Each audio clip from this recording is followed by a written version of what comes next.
What's good? What's good? Welcome in. How's everyone doing on this nice Monday? It's beautiful weather today, actually. But today we are going to do some replay reviews. So welcome in. Replay reviews for Rocket League. I am a franchise manager in the league RKTU. It is a twos league. We had our first week.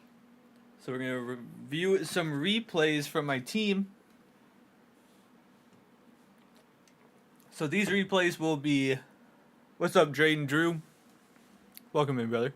W just a blade, hell yeah, dude. I appreciate it. The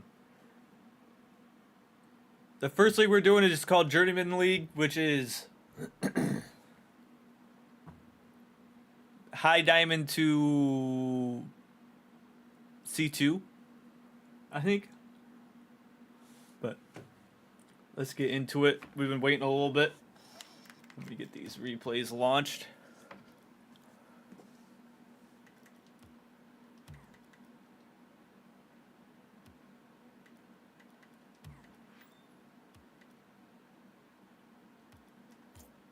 JL Game 1.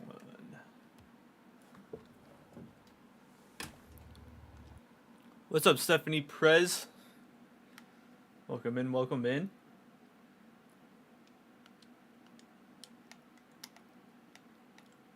Alright.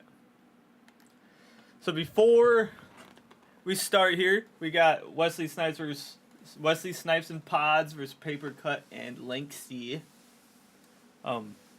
These replay reviews are obviously the fine stuff we can work on. Don't take anything personal. We're here to get better. What I've seen is more positioning. Not really too much mechanical errors that cost you too bad, but keep the comms up. We gotta figure out some ways to say our comms without like having to say a whole sentence, and by the time you finish that sentence, what you're comming no longer matters. So we want to try to avoid that. Instead of saying I'm going for it, just say up. I'm up. Or if you snag a boost, you say I took mid left, because you're not just saying that, that boost is no longer there, but you're also telling your teammate exactly where you are. So if I hit this to the left, my teammate has a chance to follow that up. So let's start the review.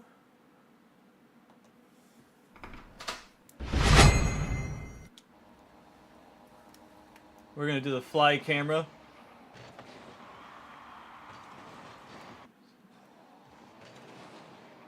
So Paz, I would just let him go for that. It ends up working out. But when I line up to the left, and I know my teammate's going for the kickoff here, I want to cheat up from the side there. I would just go get that boost. But if you were going to cheat up, I would cheat up to that mid right there. Because if Wesley wins that kickoff, it's going to end up right in front of you. And if he loses it, you'll have boost to be able to cover that space before he can get there and try to put a shot on. That's good. You took boost. Unfortunately, you got bumped. It almost ended up in. If you could follow that up, it would have been huge. But that was a good play by him by bumping.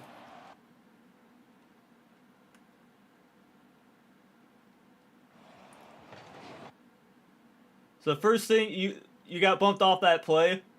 Rotate out, which is fine.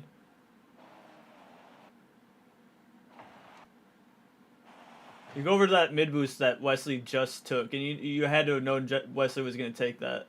Or take off ball cam and see if it's there. And you got those two boost pads. But Wesley, he could have looked for a pass there if you rotated upfield with a little boost. And you could have followed this up off the backboard, but Wesley does follow it up, and you end up getting that mid boost. So you went forward and then you turned around again. So you did that twice here. So you went forward, and look where they're at. They both. I don't think either one of these guys are facing the ball. Yeah. So 2 are backwards, and you're facing the ball. Definitely go 50 that. I know Wesley's in there.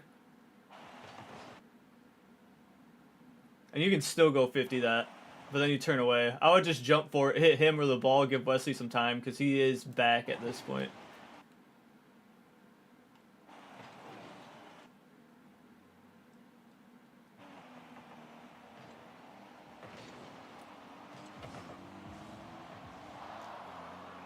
That was a good rotation. Let's see here. Pop it around him. That's not terrible. Obviously, you don't want it to go in front of the net, but from the position you were, you slide Wesley in net, so that was fine. Get your boost pads.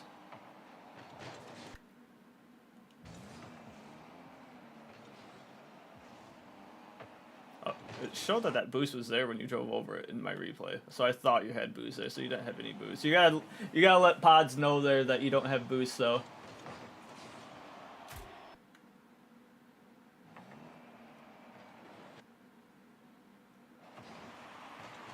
So really, Wesley, you gotta be all over that pass on its way out.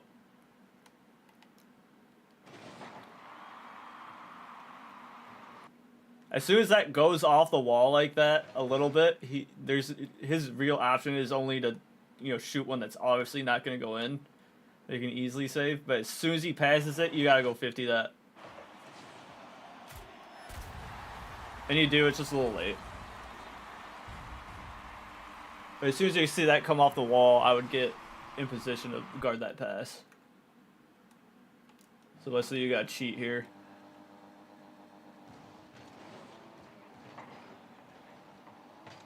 Ends up being fine. You both get boost and the possession of the ball. You put on a decent shot.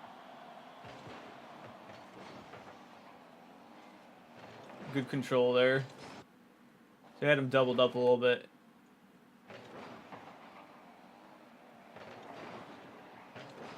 I'll just hang out near midline there instead of pushing forward, because he's probably not going to win a 50 over 2. And if he does get a win over 2 people, you're going to be able to get there before they can clear that.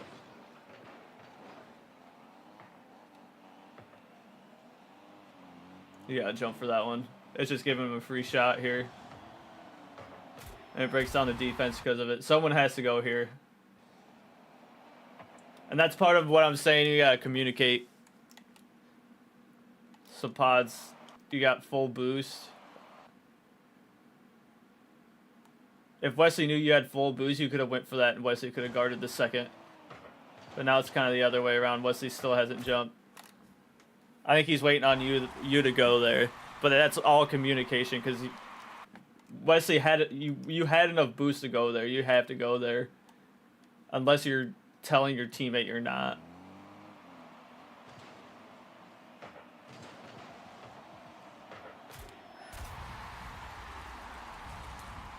Just say can't. I can't. If you hear I can't, pods you full sun.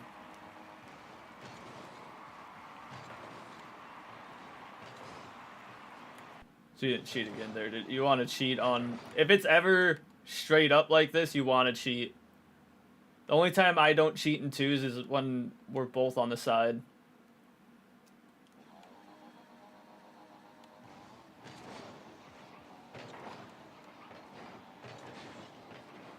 Ends up being alright, both get boosts. Yeah, that's disgusting. By the way, the fact you reach this and put this in, that's disgusting. That's actually gross. So yeah, I would cheat on this one. Pods you did.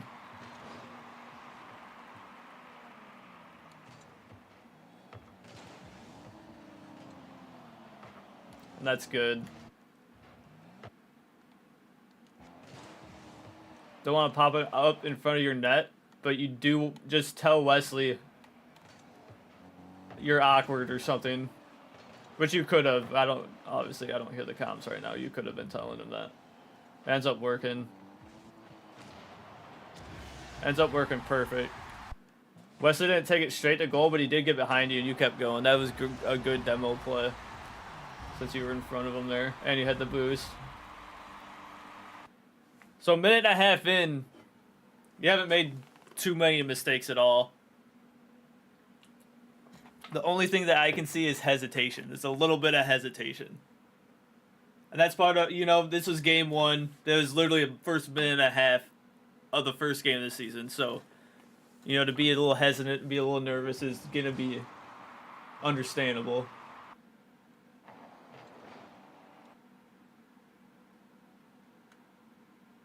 So Podgy didn't do anything technically wrong here, but I would try to get that boost, that mid boost on your way out. Because you can beat him there to that mid boost. Take it from him. Lanksy's the one who goes for it.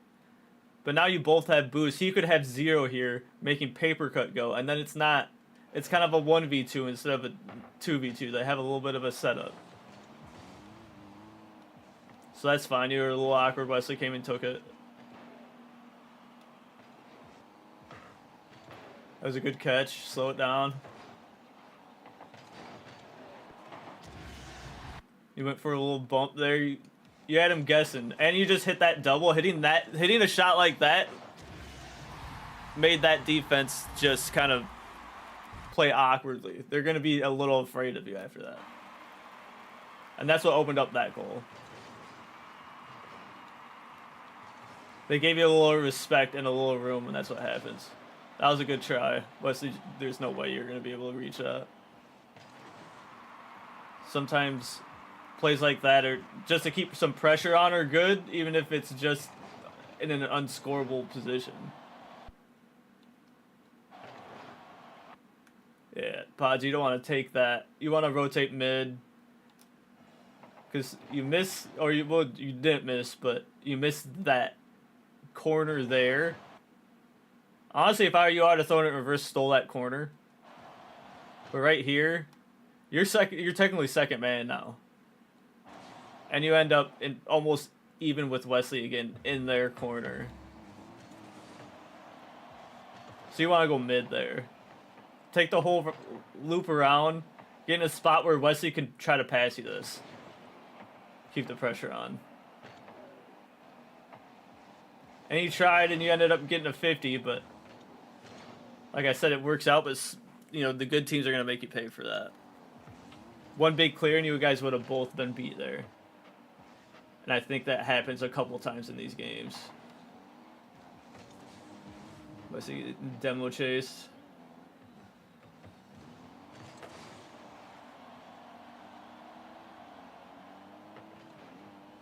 And now that I'm thinking about it a little bit, if you leave that corner and Wesley can steal that corner, you just took their... I guess you didn't take their corner. Their corner was still there on the right side. But Wesley takes that corner, you take that mid. Even on their counterattack, they're not going to have enough boost to beat you to the goal. Unless they do something perfect. Not, you know... JL can do some crazy things, but that's a great shot.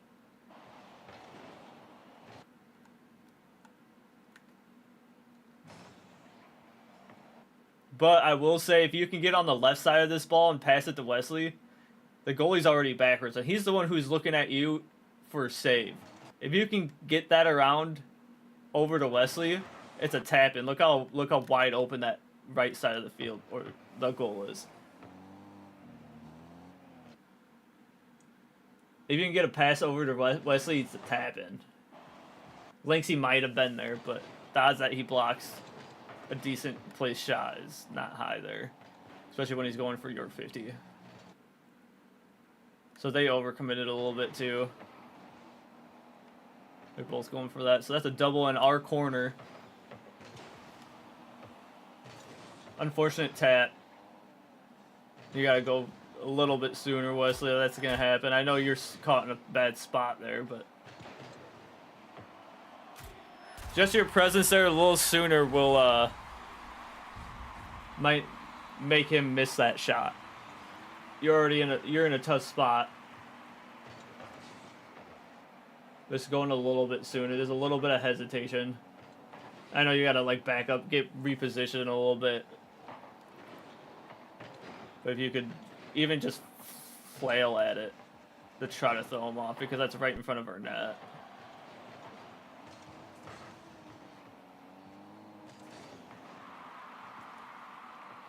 You're doing good getting the boost pads. You creep a little bit too far up here.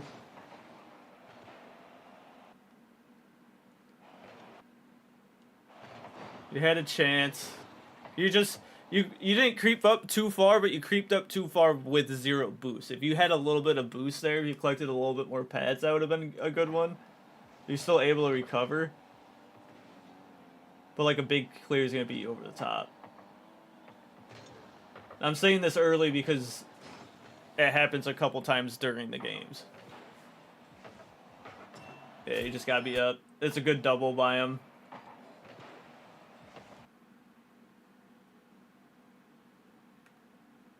All you can do is try to jump before that shot comes out.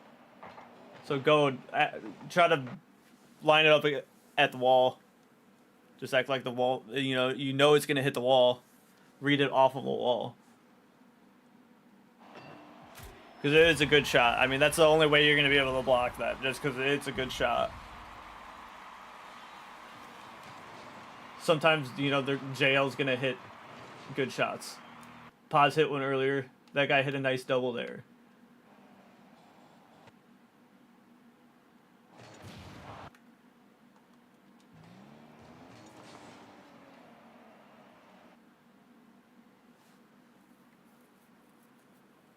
Yeah, you could have done 2 things here, Wesley. He missed that ball. Once you see him coming, just dive, just barrel roll right into the net. Because he's going to be boosted, because he's going to be supersonic, because he's going to look for the demo. So he's going to be at least, even if he reads that you're diving into the net, rolling right into the net, he's probably going to end up past you, use your boost, get to that ball's free. Instead of, Or the other thing was start this rotation on the wall here instead. Because you see it's rolling up on the wall. You could just go back on the back wall. Wait to see what happens. And then he's not going to find you for that demo. I don't think they even make you pay for this demo. Maybe, yeah, they do eventually, but you're able to get back. So you got to go for that one. I know Pod's missed. But now it's a tough recovery to get back.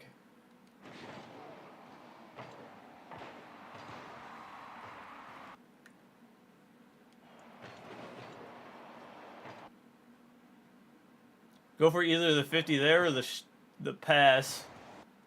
Because you could just still jump. I mean, it would have been a crazy good cut to block this. But to jump up and meet him before this. Like right here. Really the first one probably. Once Pods misses. And Pods, if you don't, like, look how far off the ball he is. And it made him slow down. To prevent a 2v1. You can still 50 that. Because if he takes a shot, even if he does what you did, you're going to block that into the corner or something, or to the sidewall. Or even win that 50, because he's going to hit it into you. But turning away is what gets you scored on. You don't even have time to react, because they pass it straight into him, straight into the net. So just don't hesitate on the 50s. That's gave him at least 2 goals here. And you're losing by 2. I'm pretty sure you overcommit again, try to get one back. And that's just tough. I don't even think this is a bad 50. You're down to 40 seconds left, you gotta get something. So that's not terrible, and he's lucky it went in.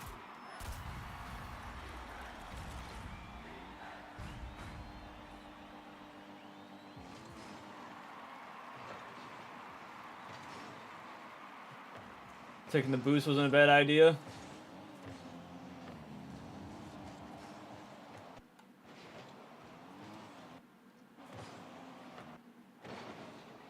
You gotta slow down a little bit on defense.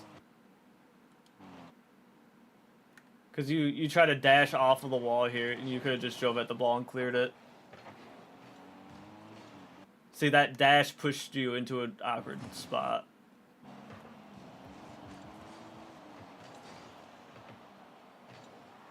I know it's hard not to take that ball in further than that. You did good with it, but try to take that into the corner. I know your first touch off the wall was just to the right, which is tough, but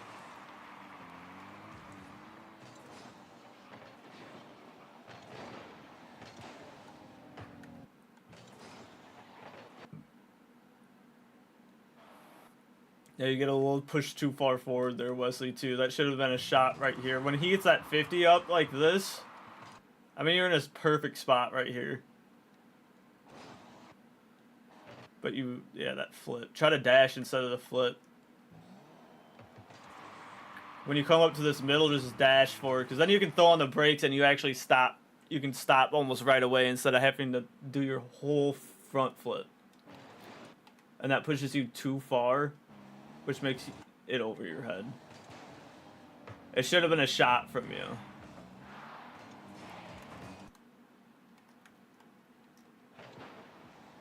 Instead, you had to clear it to our corner. And you did the right thing there, Paz. You just ended up hitting the post. I know you wanted to take that corner. That's the right play. So that was game one. Catch my breath. Oh, hold on. So 3-6, not bad. You let in 2 goals in the first minute and a half. You let one in late, trying to make something happen, trying to keep the play alive. You take those 3 goals away, tie game. 50-50 chance of winning it, right?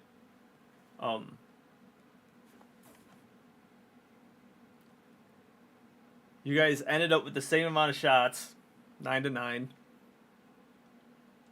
So offense is there. You have the possibility of, scoring at least more than 3. You have the ability to score 3. We got to avoid giving up 6, though, and that's part of positioning and rotating. So you get caught in some awkward spots, but that's where the communication plays in. Saying that you're awkward, you don't even have to say awkward. I'm awkward. Say something like I don't, or I can't. Because you ever listen to people who are, RLCS comms? They're almost. There's never a time where you don't hear something. There's never a time where someone's not talking. But you go into some of these games and you guys are dead silent, for the most part, compared to them, you're dead silent. So you want to keep the comms up to make sure that you're both on the same page. Let me bring up this other replay.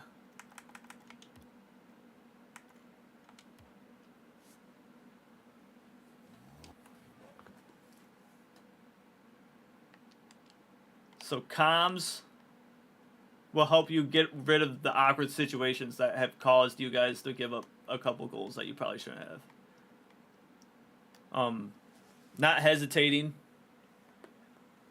For me, I would rather see you guys dive in for a 50 than hesitate and get beat over the top to the point where 2 of those goals, Wesley, you could have 50'd a little bit sooner.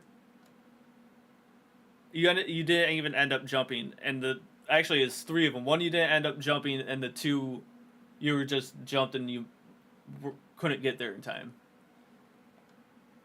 So it's kind of that. I would rather see you dive in for that 50 than, be too slow jumping on the way back, or not even jumping at all because it's just in. You just couldn't react in time.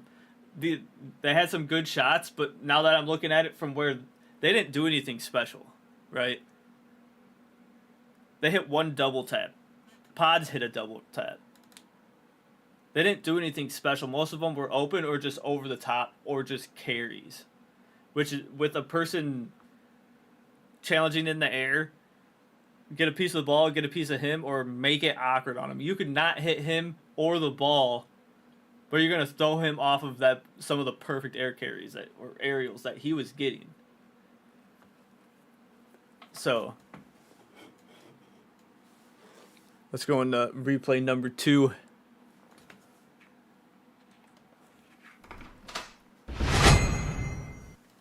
All right.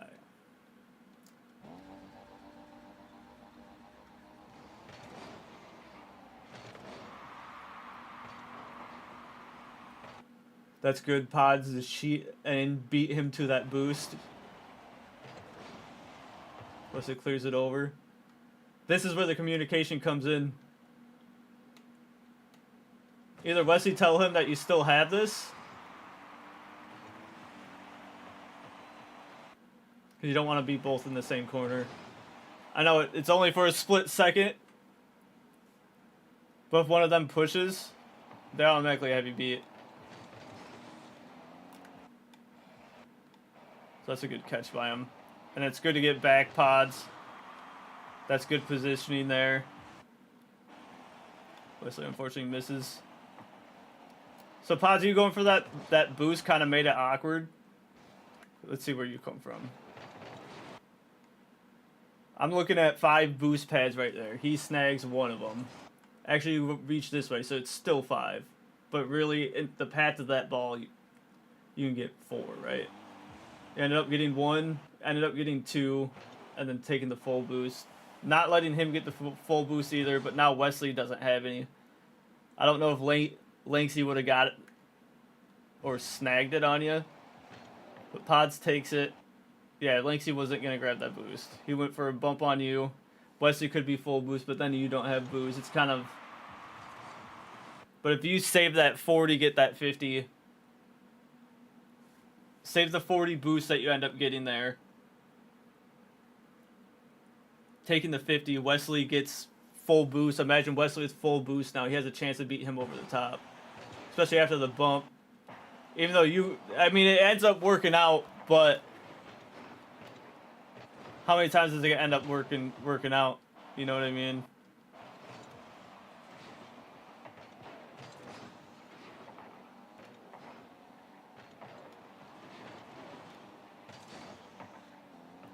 That's a good demo. If you can have, so you could probably see that you had that demo right there, right? Just be screaming demo, demo, demo, so Wesley can turn around instead of going a little bit deeper than he did, and he's not, the rotation's not wrong out of him to go deep because he's not expecting a demo from behind him, right? But if you can tell Wesley, demo, demo, demo, he might be the next person to that ball, even though you do get a 50 on it.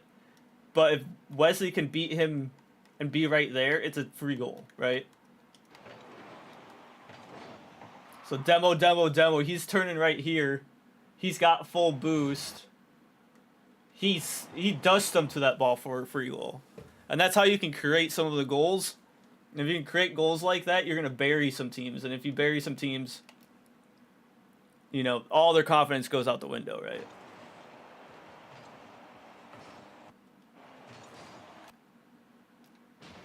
So instead of what actually happens is you lose the 50, you actually get beat there. You demo them, get beat there.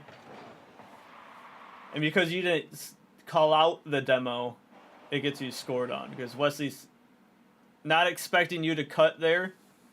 So after that demo, just let Wesley go and just rotate back. Even though if you do win that 50, it's huge, but it puts Wesley in a weird spot by you cutting this. Because he hesitates thinking that you have a chance at winning this 50. He makes that left turn. It's little things like that that, you know, Wesley couldn't get back to this play. Because he's thinking he's going to, you know, thinks he's going to hit it to the right here off the wall, which he does. But because you stayed in the play, it looks like from his angle, you're going to win that 50. And after that 50, he makes an immediate left turn, which slows him down enough for him to shoot the ball over the top.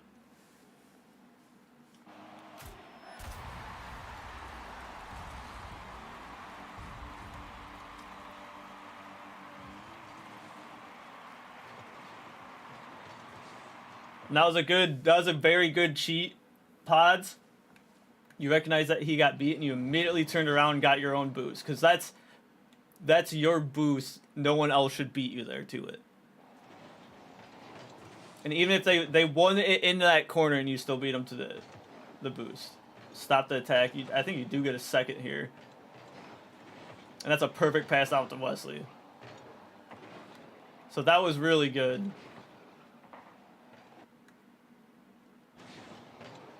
So you get that boost, and you cut up. Realize he's beat. You see, when Wesley's cutting, maybe it was calmed. Maybe you said it in VC.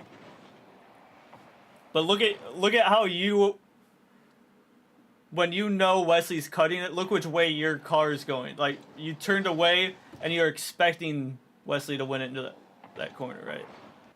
So you're at least there, because that was probably calmed out. Because if you hesitate to the right there, Wesley's beat, it could be the same situation, where you have to turn around and try to make a save, and it's going to be beat over the top of you.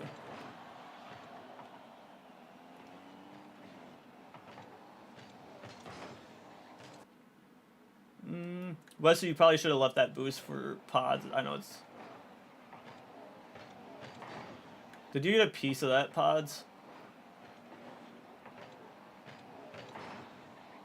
So you threw Wesley off slightly there.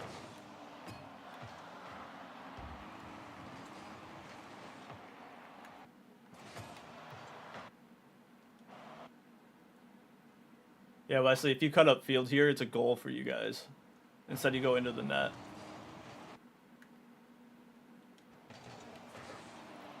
So Pods just... He went for the deflection. I think you missed the 50. You forced a bad shot out of him. He hits the post. And there's no way he's doubling that, right? You should be cutting right up the field and you're gone. Free goal. Pods has got boost. If you just hit it forward, goal. But you turn into the net. And then... This might just be a miss by Pods. That's alright. It's gonna happen.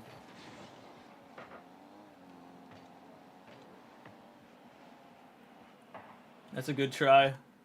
You just went a little bit deep, Wesley.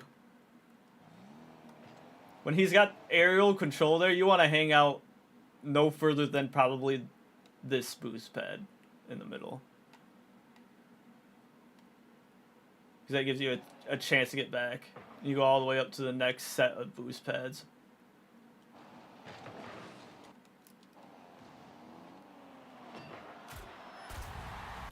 And that takes a weird bounce off the post on you.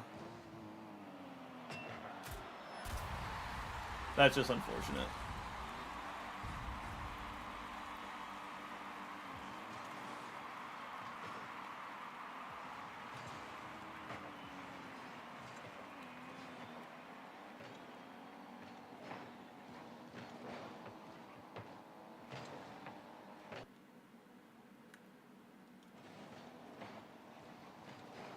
So you go to steal there. That's a dangerous boost steal.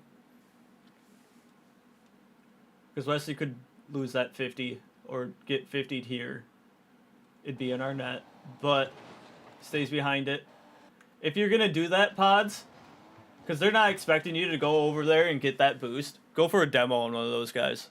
Honestly, go for a demo on Paper Cut because he carried this game, or this series he carried. So let's say you took Paper Cut out of the play and you turn right here. Wesley, of course, Wesley gets demoed. and then it wouldn't have mattered, but...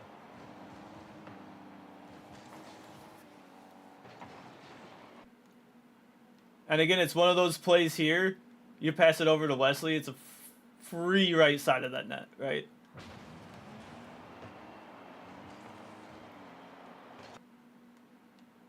And yeah, maybe you can pinch that in. But if you get to the right of it instead and pass it over to Wesley, it's another goal.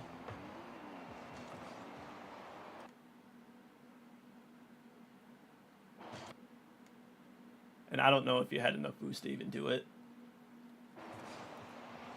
It's not a bad shot though, because it was open. But those passing plays are what's going to, there we go, is what's going to like set you apart as a team to get goals like that. Because then they're expecting it, and then those solo plays, those shots like that, they hesitate a little bit, thinking maybe there's going to be a pass. And even with that same speed, those are the ones that can end up rolling in. That's a good little defensive play.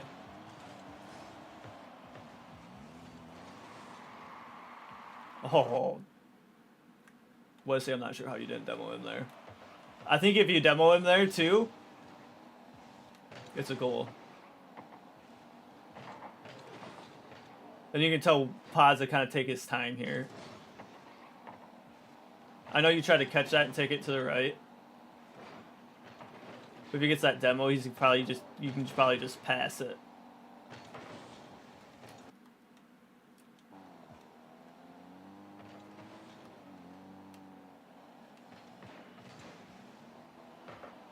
Defense is good.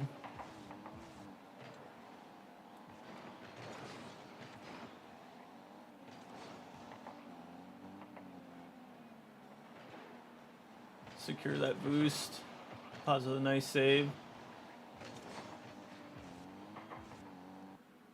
And see, that was the difference between defense right now and that whole first game and a half.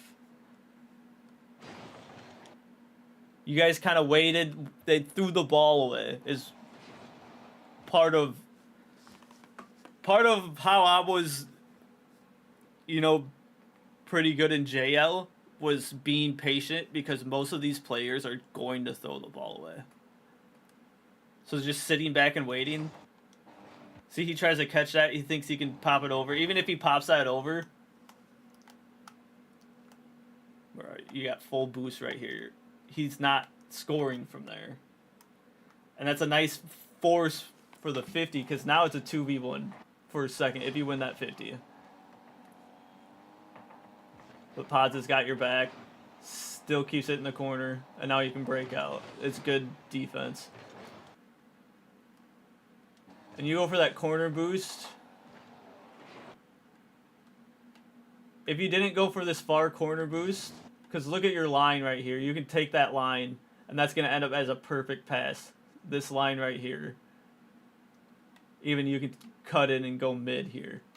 And then you might be able to make it to this pass. But because you went, you know, you're at least a quarter of the field behind because you went for that corner boost. Instead of taking these pads. This is over paper cut. You don't need much to get there, right? Those pads would have been enough boost for you to get there in that goal. And going there is good because you forced them to not have a free ball, which would have ended up as a free shot. And Pods had enough boost to get back. Challenge instantly. Bam. They can't do anything when you guys challenged instantly. He popped it up thinking he can try to go for an aerial there. Some kind of play. And Lanksy's behind him thinking, I can follow up this pass. You instantly challenge him. Instantly 2v1 Wesley with a nice demo. Which ends up helping him, but, you know, that's just unfortunate. Because he was able to rotate back free with some boost, and he gets the full boost pad.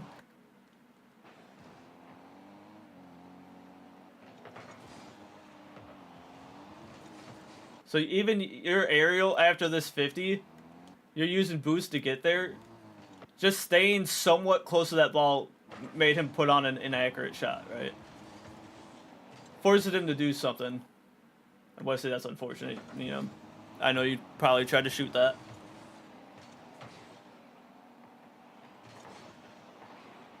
That's a good play down to pods, and you go score off of it. So really good defense. You challenged right away. You stayed close to the play, making you seem at least somewhat dangerous. Maybe you can get a 50. Maybe you got a second touch. Made him hesitate on that ball. Here. Put on a high shot, and you instantly counter. Even that, just pushing the ball forward, you're still in a 2v1. Even though, you know, probably should have shot that on and scored. You stayed in the play, passed it the pods. Now it's 1-2. And you have a minute to score one more. And I know that we can clearly see that you guys didn't, but you have that opportunity now. Instant 50. So let's... Because that was a really good pass by Pods out of here.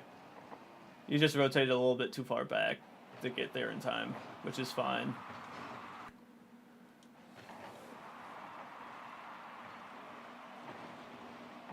A good pass by him, or good touch by him to carry that.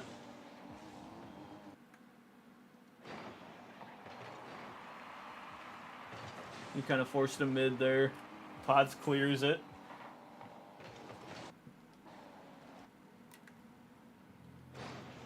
Even on 0 boost, you stayed in the play. Saw that he took your boost. You being there to 50 him, or to at least, you know, somewhat be in the play, forced him to throw it away a little bit. Easy clear for Wesley. He just ends up staying in the play because he has full boost. But good 50 by Paz and good follow-up by Wesley. Another good play. I'm not sure. Oh, you get bumped. Okay.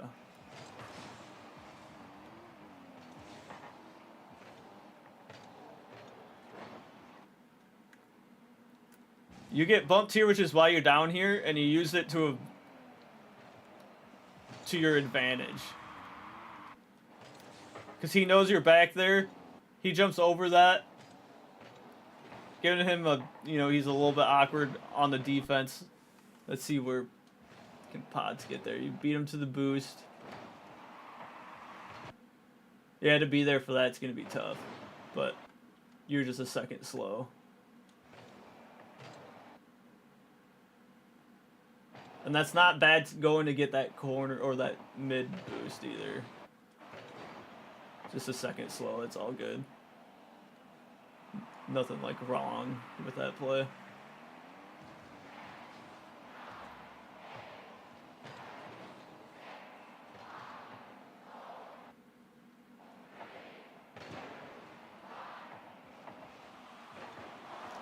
See, that would have been gross. But you didn't need to get this close to him. I know the time's clicking down, counting down. But if he gets... He honestly probably should have cleared this over there, right? Which is where you probably should be, or at least down the middle here. But you're to the corner and you double commit with him. So if you're in the middle here, you save your boost. Get that mid pad. And obviously, replay's a little janky, so I don't know if that... I think that pad is there. Wait here in the mid. Because he gets one touch, gets it past paper cut, and you can jump from the middle. And you're probably... at least you have a better shot than what this ends up as. It's really close that you guys almost did it. Almost works out good. But if you're right in the middle here... What up, Marcos? What the hell? I'll look over and read that. That's crazy. But if you're in the middle here and you can try to take the shot just before... Because Lanksy goes back and he comes all the way out. You might be able to beat him there. It was a good effort, though. And this is a lot better of a game. And obviously, you know, game one, that was game one of the season, right? That's going to happen, you know. Get warm. Yeah, I know you guys had to sit in like a 20-minute waiting lobby, which was ridiculous. So that might be part of the reason, you know, for that. Giving up that many goals. That's why game one was so high scoring. There's 9 goals compared to 3. So this game was a lot better.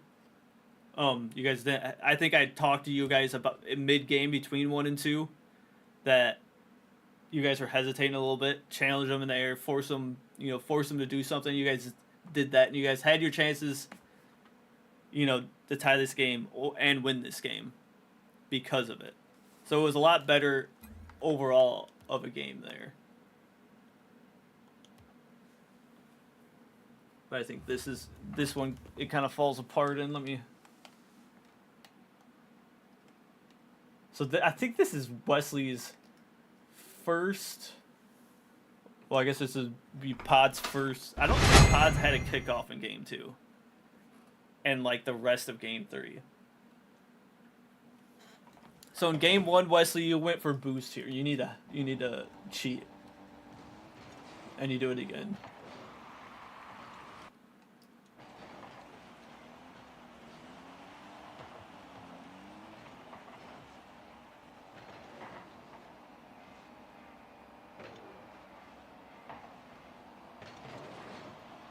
That's not a bad play at all. Stole their boost on him. Pod's got a nice pass mid. They make a good block. Wesley, you bring it back.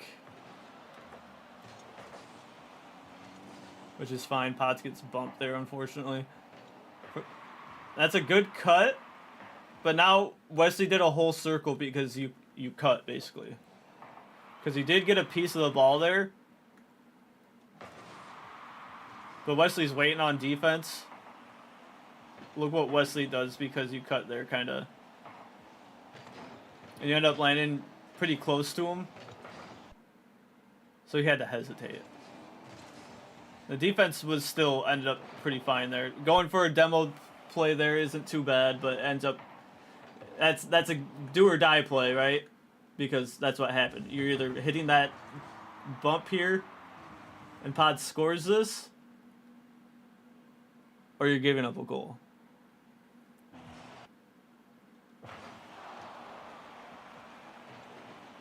And you give up a goal because of it. And that's not a bad risk.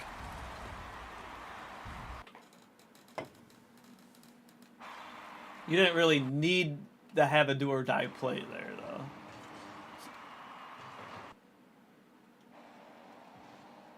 Nothing wrong with cheating there. I usually go to the right and get full boost, but cheating there is just, you know, fine as well.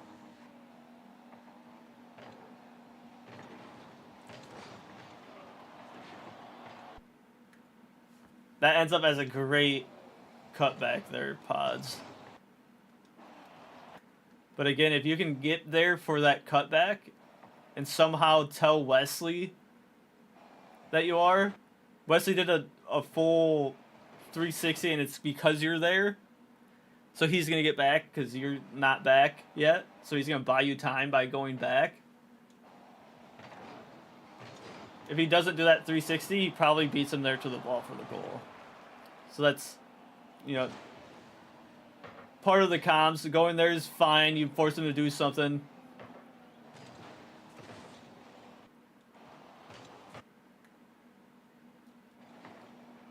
This guy doesn't have... Oh, he did end up with boost there. So you did see that he got boost. It's tough to... you know, it's just a 50 that didn't go your way, but...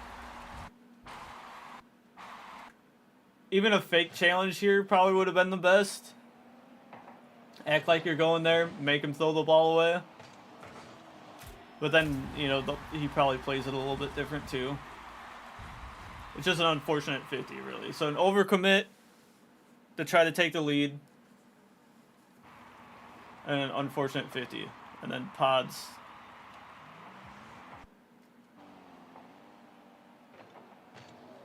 Went AFK there for a second. That's a good fake there.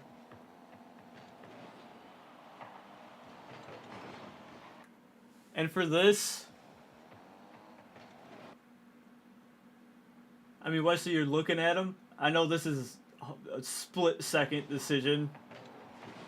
But if you can tell him he has a little bit of time because he threw it in reverse, if you can hold that flick for a second longer, bring it a little bit further down the field, you might be able to get a good flick past him.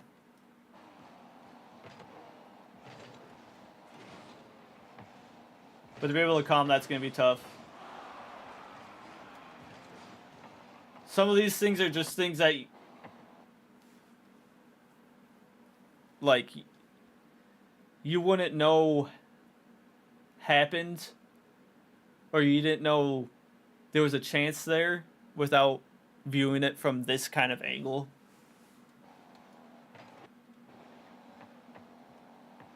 There's things that you can work on, because if you do some of these things, you guys could have definitely beat these guys. These guys don't seem bad for JL at all. I think you guys give up here. Should have.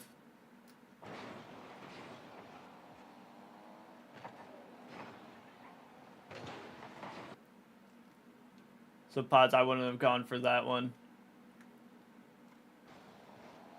Because technically, I mean, Wesley still... I know it's a bad touch, but you should still have possession of the ball there. If he loses possession like that, I would just... Because all the dude below him is going to do is bang it, right? He wants to get it away from him as fast as possible because Wesley can come down and hit that again. So he's just going to bang it. So if you end up backing up a little bit further, he's going to bang it right to you. So after this hard touch to the ceiling and the way Wesley jumps, like, he's not going to make it there, right? It's just not possible at that point. When he's even with that ball, or that ball's ahead of him, right there, he's not making it back to that. I would instantly just turn around. Turn around, go collect this ball. You do end up giving up a goal because of it. So 2 overcommits and an unlucky 50.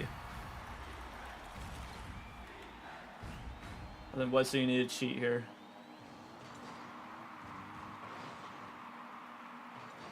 I know it ends up working out again. But that's the difference between you being able to take that shot and it getting blocked. I guess you're going to get there at the same time either way.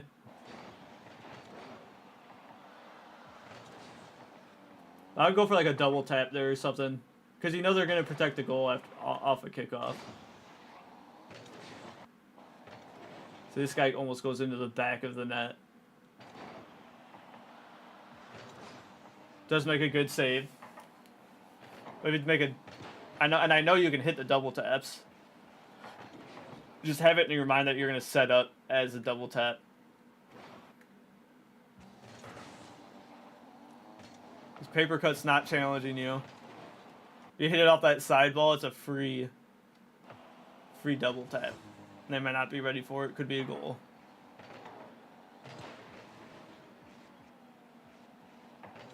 So you hit it a little bit too hard. You do go for a demo, which is good.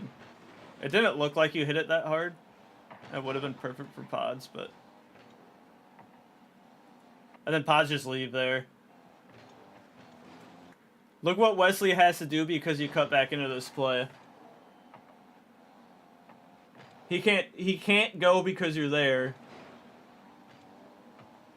And now he's kind of caught defending by himself, and he gets a nice flick over him.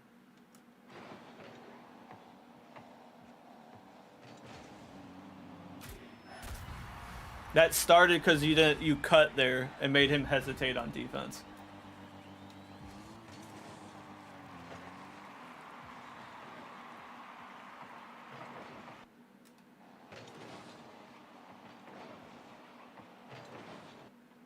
Good taking possession of this. See, Wesley, you gotta collect all these boost pads right here. Instead, you go to the corner.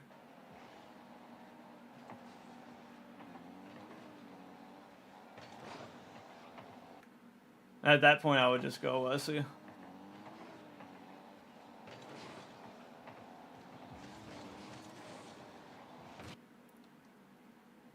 Because he can't do anything with that ball until you cut away. And then he can, you know, boost it past you. Potts gets a good demo on him. That's not a bad carry at all. It'd be tough for Wesley to commit on it.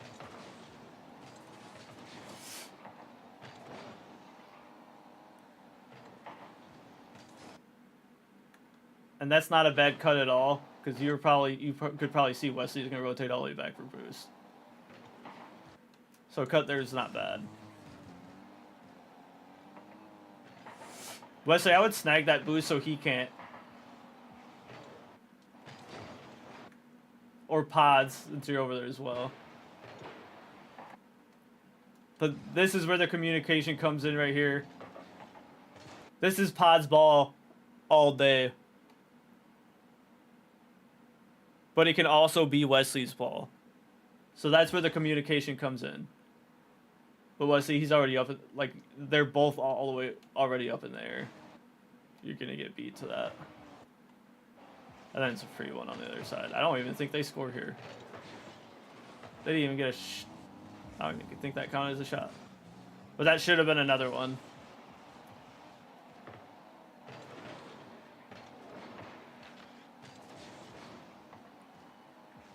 Oh, I would full send. Down 4 minute and a half left, full send that. Even on no boost, full send that.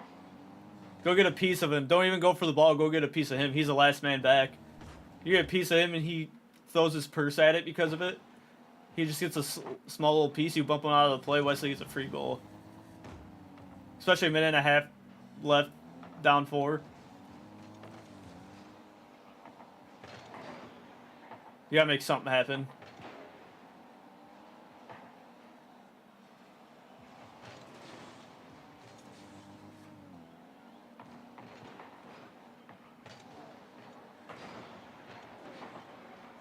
That's not a bad redirect opportunity. It's a good 50. Stole their boost. I would go for that as well. Minute left, down 4. I would go for it. You end up giving up a goal here. Crazy that he stays on this ball. But you could have hit him off this ball here. 50 that, take it to the corner. 50 it towards the corner. Gives Wesley a chance to linger around. Probably takes that mid boost, and then you have, you know, at least a goal opportunity.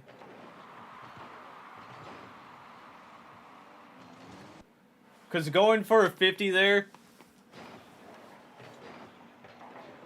is buying Wesley time. Because the second you turn away, the second it's a 2v1. So to prevent that 2v1, to put you in this awkward, you know, to avoid putting you in this awkward position, just go for the 50. And that allows Wesley to recover and doesn't put him in an awkward situation. Wesley, you gotta cheat here. And you take the boost on pods there.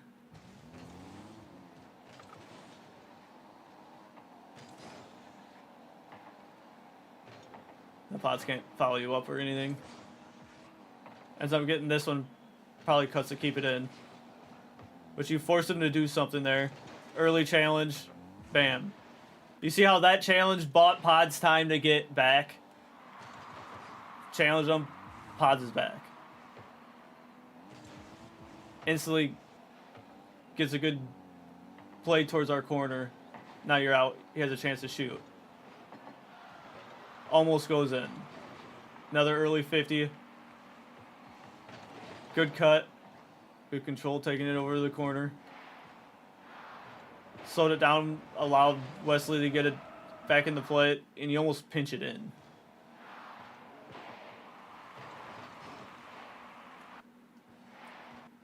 But right here, if you can tell that you're gonna get a second touch, make sure that you're telling Wesley that you have his second touch, because then he can wait mid instead of coming over here thinking he has to help you. He hears the time clock, ticking down. You want to get a goal on the board. But then you make a nice little pinch there. Maybe Wesley can, 50 that to the net or something.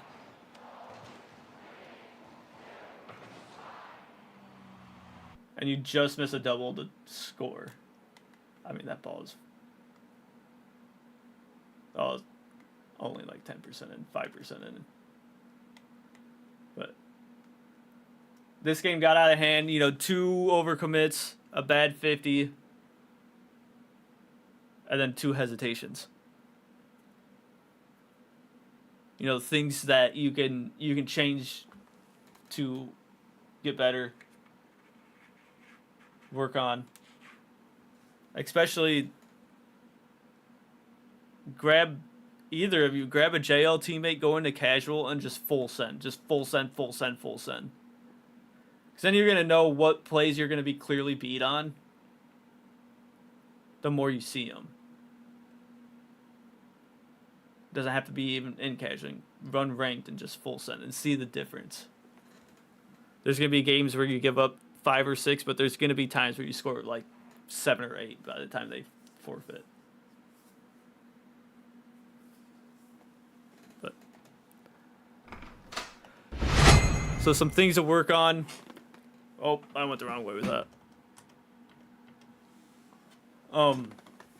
Things to work on: communication, hesitating,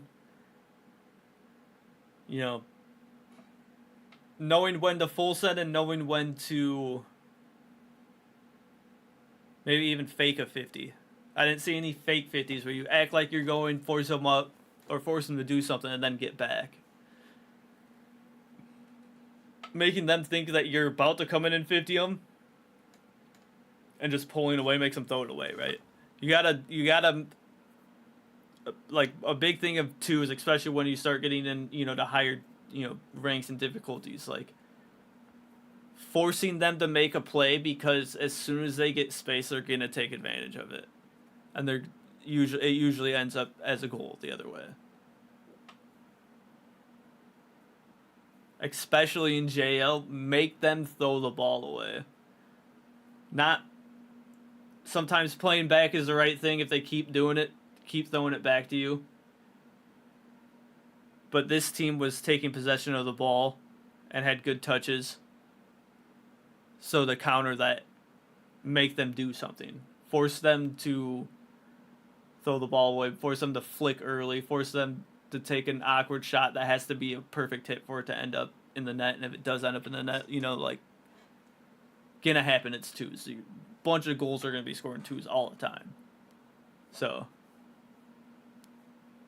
get some games in with each other. That's obviously going to help just chemistry, knowing when Pod still has the ball and can get a second touch, knowing when Wesley has the ball, can still get a second touch. But overall, some things to work on, not bad. You guys could have won all of these games. I mean, game 3 got out of hand a little bit. Being down 0-2, trying to force some goals in. But these guys weren't clearly better than you guys. The paper cut dude had really good touches, but overall he didn't do that much special. That flick over Pods, and he got a bump in the air on Pods and then he caught it. That was pretty good. He got a good flick over Wesley, and he hit 1 double tap. That's the only 3 things I remember him doing that was special, that he created. All the other ones were either open nets, really, or just beating over the top because he's got, free space because no one challenged. Because if you can get a 50, it's better than getting beat over the top. Because you're going to throw him off the play. Even if he pops it and he's clearly over you, hopping straight up, bumping him off that play is going to give your second man either time to get back or all the time in the world to position himself to block the shot or clear it. But overall, not bad. Definitely some things to work on. All right, we're going to go to EL. Jackal, I didn't because we don't have the right replays yet. Breakfast has to get home and send them in. Let's see if he did.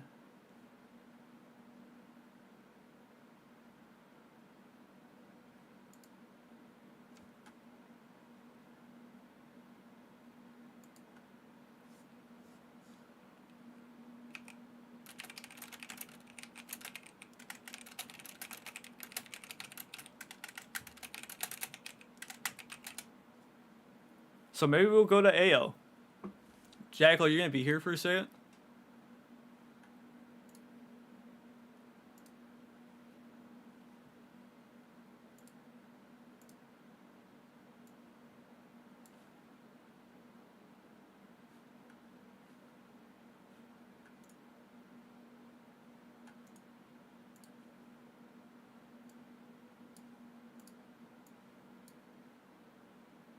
Wait, was that even the right one?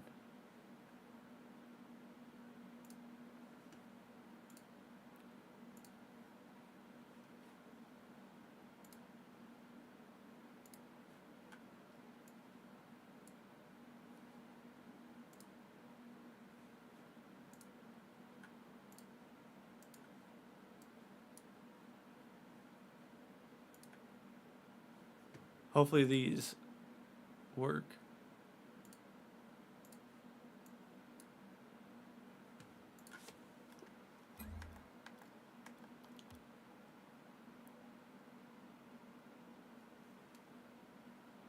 All right, I did get them.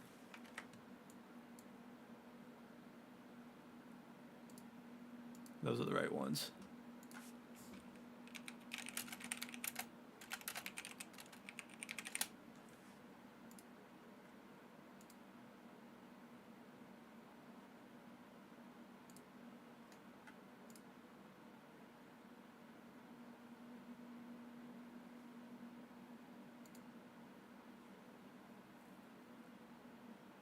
All right, let's do AL. Let's do AL.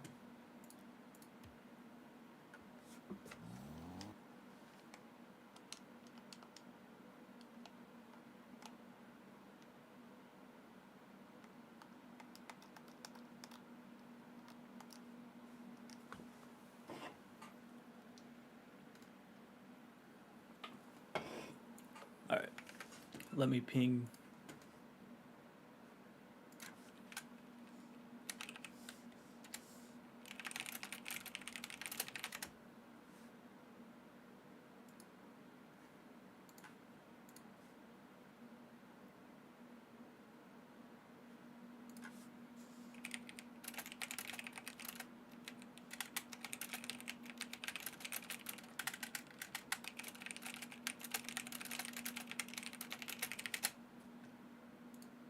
All right. Oops.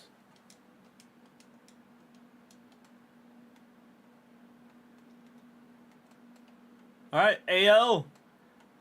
The only league not to lose a game. Only league to win their series, and only league to sweep. Also, the only series I did not watch. So, let me get prepared.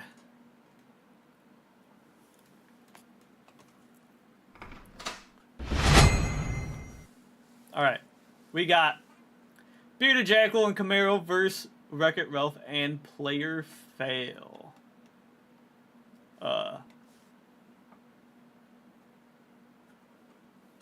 We good? We good? We here? My computer just froze. We back?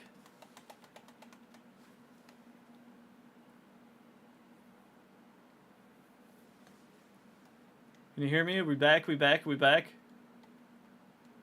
Okay. Alright. Let's get into it. So Camaro, you gotta cheat here. Yep.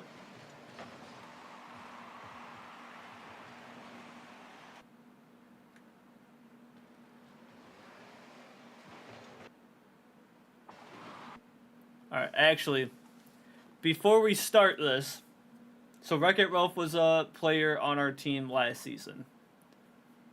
One of the lowest sales in AL. Breakfast, I don't know if he did. He could have. He definitely could have. But Breakfast should have told you information about Ralph, that he is very passive and no offense to him, but not the greatest AL player, right? So that, knowing that information, you guys should have been going for demos on X player here. Take the best player out of the game. Just like in JL, we should have went for demos on their best player. Focus demos on him. You guys should have focused demos on X player.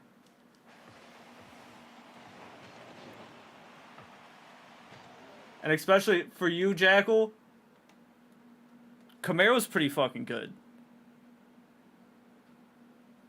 Camaro's pretty good. So you want him on the ball for the most part. No offense to you. You're decent and you're going to do just fine in AL. But Camaro's pretty fucking good. You want him to kind of control the game. Because I don't know how good X player is, but he's definitely, both are definitely better than Ralph. So for the most part, you kind of want Camaro just to beat them and you clean up type of thing. So there, you kind of went backwards there to kind of go defend when Camaro was carrying that through the field there. But this is good patience, and that's a good 50. That's just an unfortunate bounce. Is that gonna end up? Yeah, that's probably gonna end up in. Oh my god.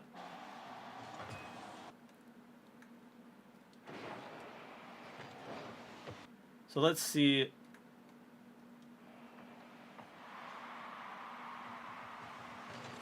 That's not a bad 50. Just unfortunate. Then I don't know how Camaro stops that. And you coming back to clear that out is perfect. Here, you clear that ball. So you clear it over the corner. And Camaro's ahead of you, clearly taking that. Just kind of rotate in, collect a couple boost pads.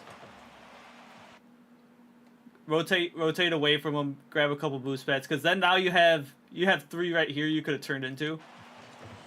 Now you have boost to kind of play a little bit better defense, and you end up popping it. I know you tried to take this towards the corner, but you end up popping it right back to him, right?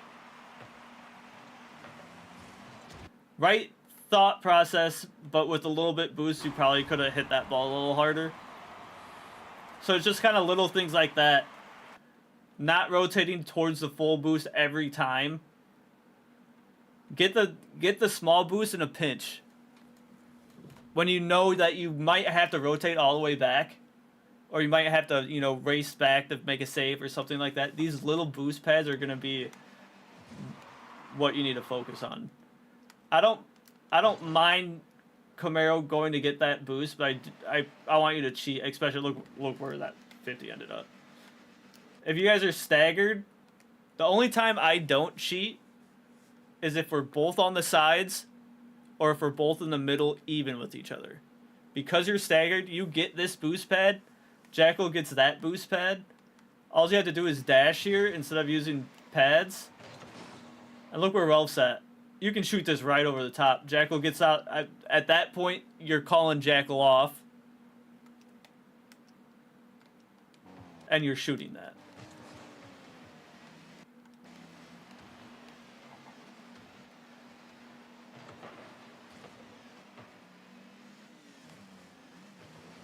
So on that one, I would have just rotated out. After that, Just get behind Camaro. That means Camaro can come in with more momentum and more boost, and he's probably going to hit it over the top there. And that's when you rotate, and that pass is going to end up right to you for at least a shot opportunity. That's good rotation by Camaro. Jackal, I would go a little bit more towards mid, but you eventually do.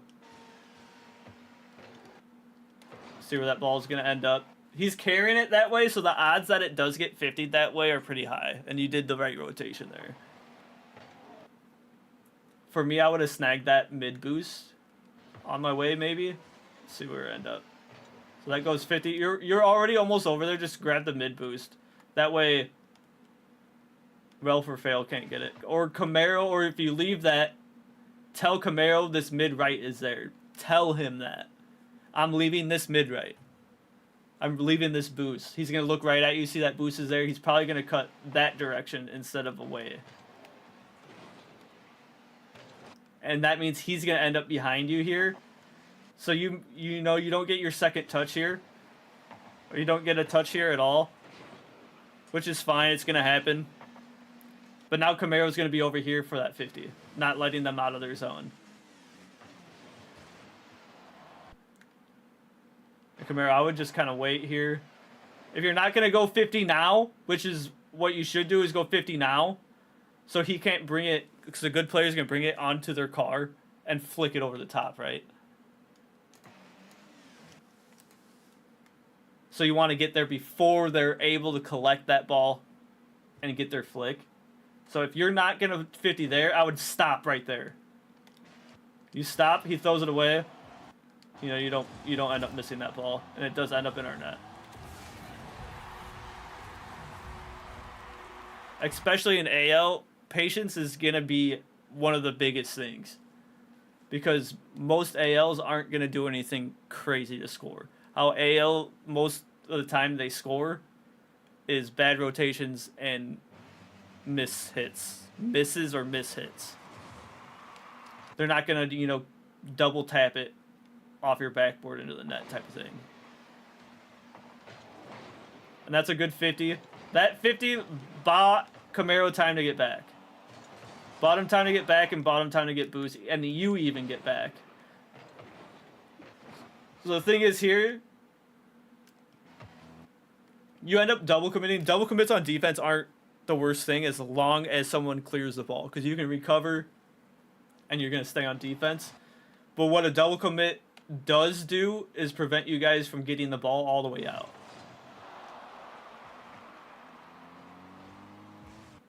Because if one went there, then the second goes and clears it the rest of the way. But in AL, luckily, they're not, you know, the greatest players, so you guys get it out anyway. I know you probably tried to shoot that. That's fine. That's a great cut by Camaro to buy you time. Camaro, if I were you, I would have turned around and got that boost. And that's a really good go because you saw Ralph was hesitating. He hesitated a little bit, threw it in reverse, you beat him over the top. Camaro goes for a boost or a bump there, which would have been huge. Unfortunate. Can't get anything. On this one, I would... If you can recognize it, so he pops it up, and right there, look, they're both facing away from the ball. Catch it. Catch it and just dribble it in or try to flick it in. Instead, you kind of rolled it in front of them, then they get a free clear off of it. And I know it's, you know, to be able to recognize that, we're pausing it, we're going slow. So it seems like you have all the time in the world to think about it. You don't. I know it's, you know, quick second. But a lot of the time, even in AL, if you can catch the ball and kind of control it, you're going to destroy everybody. And that's not a bad go. Let Camaro know that you're centering this mid. Because if you get a pass over, look, he's nowhere in the play. He completely missed. Honestly, if you don't touch the ball, it's a goal. Unfortunately,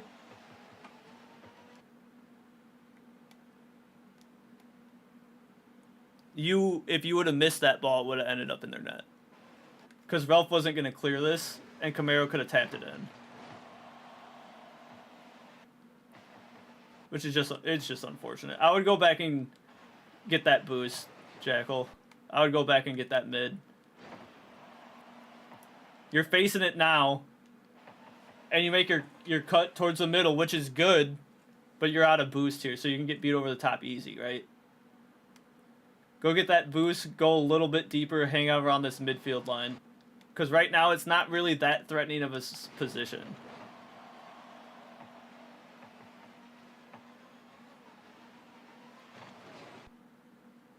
But if you are going to do that, tell Camaro to pass it, basically. If you guys can look for a little bit more passes back and forth with each other, if he passes it out mid there, Fail might be 50-ing you, but it's a chance that you have a good shot there. So a little bit communication. There's not much you can do there, Jackal. Grabbed the boost and instantly went for a demo on you. That's not a bad go. Just bang it. Just because it's a little bit awkward. You force him to do something. Camaro puts it a little bit high. Yeah, no boost there. I would just get out. You don't get the... There's no boost there, so you don't get the boost. It spawns as you leave. I would just go behind Fail here. Because you got a free net because of it.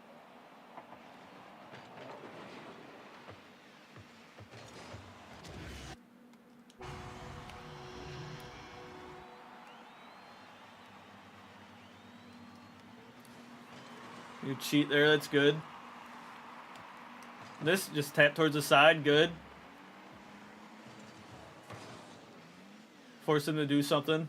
Camaro's got all the time in the world.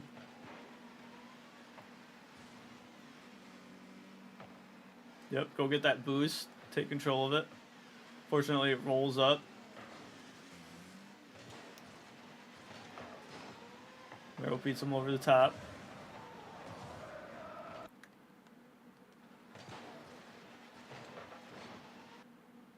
So you're in the right path here, and you turn around. If you stayed on that path,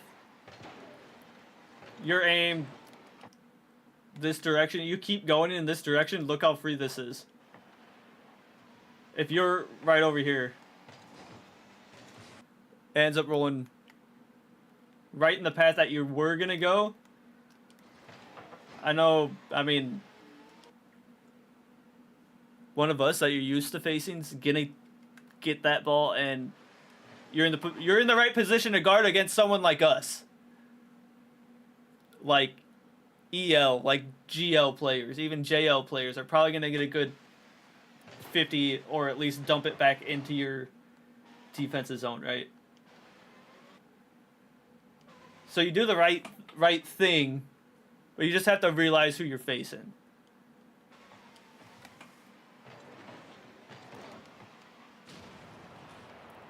To be honest, most of these guys are not very good. Honestly, on here, you see, so Camaro gets demoed here, and you rotate this way, use a little bit of boost, just take that mid pad. Just take it. That way, none of these two can get there. I don't think either one of them take it. But just in case, it's part of boost starving them, which is going to be huge. The fact that this dude stayed on the ground and blocked that is kind of crazy. I almost guarantee in JL that's in, because that guy jumps for the first one. And that's a good follow-up. You stayed in the play. And it's free. Just a little bit of patience, and you're going to get so many free goals.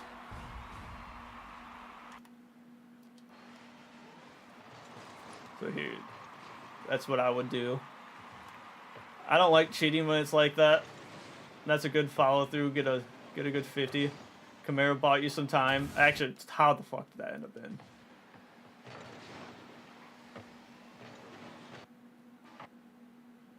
That's just an unfortunate 50. Camaro tried to catch it. And he gets a lucky 50 in. That's gonna happen. You're gonna get them too. You know what I mean? A good rotation. Camaro leaves you that boost. You gotta go take that boost. You gotta go take that boost. That is your boost. That is no one else's boost. That's yours. Camaro's boost is right there.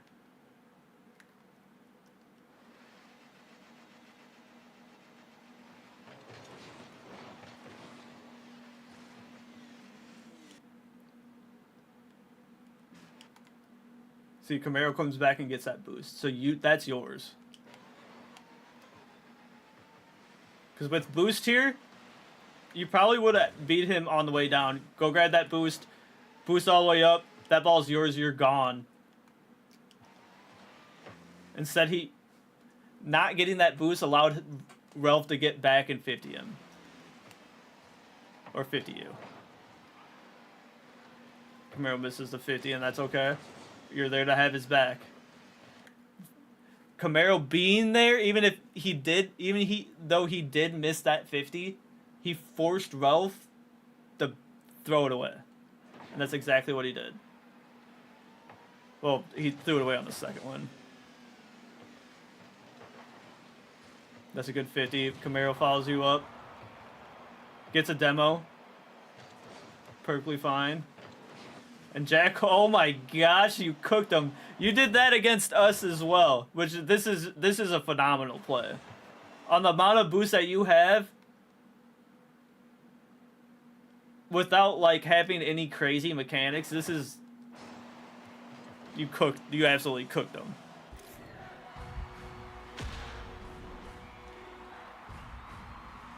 So Camaro cheats on this. So, Camaro, I would cheat on that one. You did the same thing on the last one, so you're consistent with it. You just cheat on that one. It ends up working out, but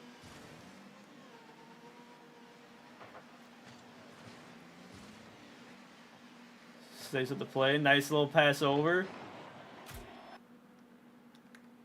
Just you centering that ball. Look how easy that goal was. This should have been cleared, saved easily, right? But not Nao.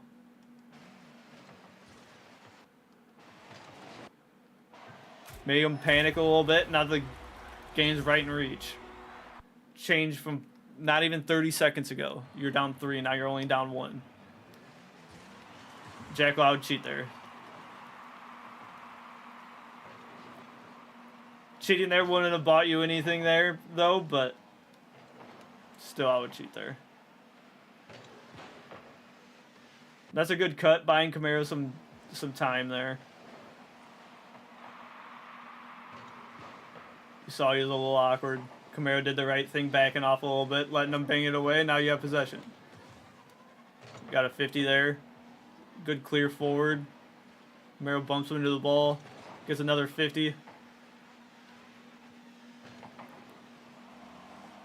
Unfortunate shot. Put it a little high.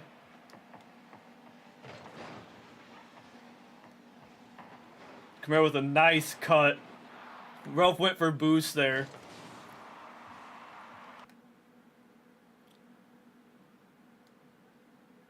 And there's 2 pads in front of him that he could have.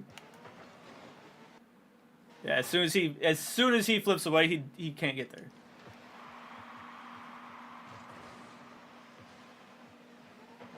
But if he cut, if I'm using this as, a learning thing for RAL as well. Those 2 pads, he's got possession of the ball there. As soon as he flips, it's over. But he could have got those 2. And if he would have got those 2, he would have circled back. And he would be about right here. With 24 boost. Bam, clear. Right? But instead he flipped for full boost. And it costed him the game.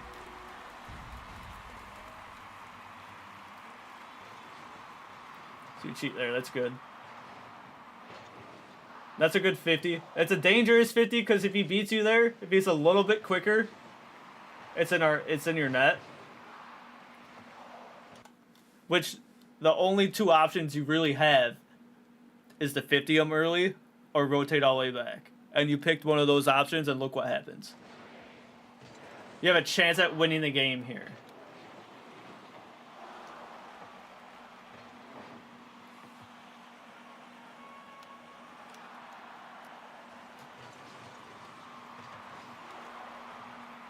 Good 50 by Camaro. Snags their boost, which is alright.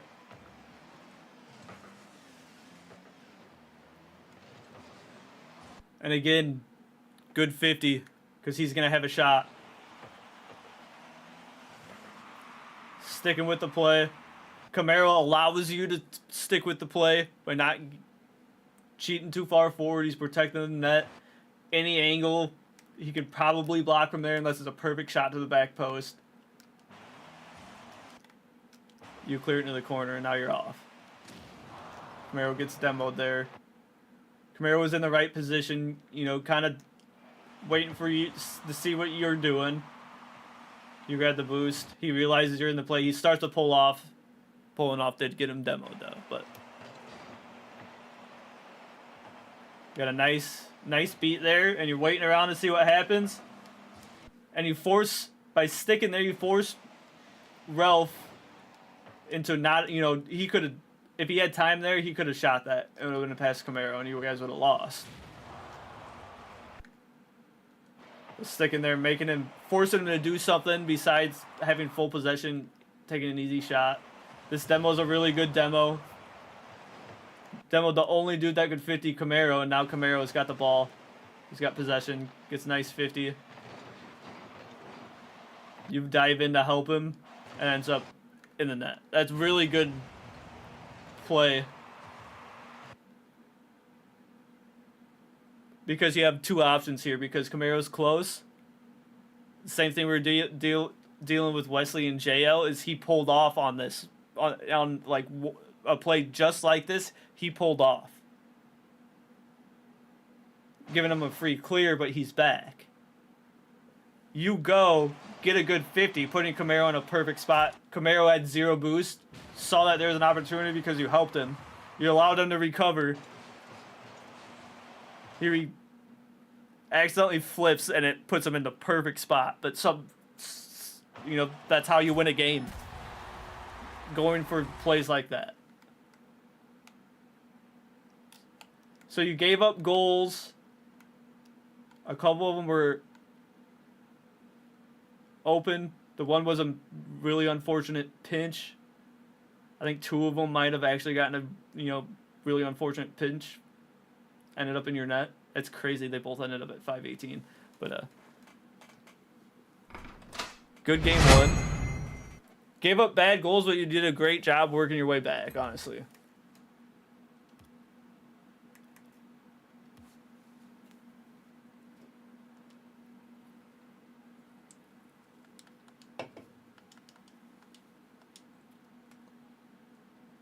Oh, we gotta set it up here. All right.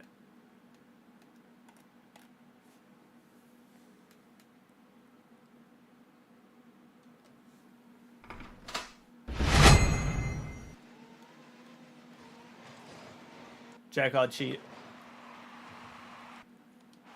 If you cheat, you probably beat him to that mid boost. You cheated a little bit to the right, but cheat down the middle.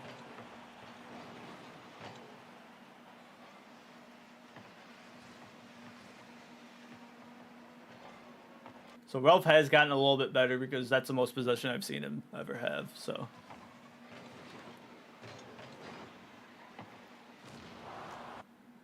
So it's unfortunate that you missed this. You're going to miss some. They do you a huge favor by demoing you here. I know you tried to get to that boost. If you could have got to that boost and got demoed, it would have been perfect. Because then, you know, Camaro's not in this play. So they're going to have possession of the ball, right? He's got full, and you're going to end up with full from one of those corners. So when we go back here, they do give you a huge favor. Because now you have full boost. Camaro comes in 50s. Unfortunate miss. You're there to back him up. You got a full send that one. You try to take a little bit of possession there, I think. I would just force it down that corner because Camaro flew past that ball and missed, which is just gonna happen. Bang this into the corner so that he can rotate back into the play. Because he's in front of you now, you're technically last man. So going to take possession of that and losing a 50 could have costed you, a goal here. And you win 2-1. So you would have ended up in overtime, right? And anything could have happened. It could have changed the whole series. Let's see what happens here. So Camaro, you went, you had faith in Jackal, which is good, but you get pushed forward a little bit too much out of the play. Now you have to scramble to get back. Good job not own goaling, but now you have possession. So part of, getting a little bit better just at the game in general is field recognition. You saw this player end up in the net. You 100% saw this player end up in the net. Right? And Jackal, your goal right here is 1v1. Just 1v1. So now you have all the time in the world. Belf's on their back wall. Hit this a little bit. Go up in this corner, hit this ball a little forward, snag that boost. Now you have full. Jackal's pretty full. Got a boost pad in front of him to get full. Snag that boost pad. But that's the difference between... You did end up with a really good shot here. Got more power than I thought you would get, but with full boost, you can do a little bit more. You have a little bit more options. See what Jackal does here. That's not terrible, because you did force him down the wall, giving Camaro time to rotate back.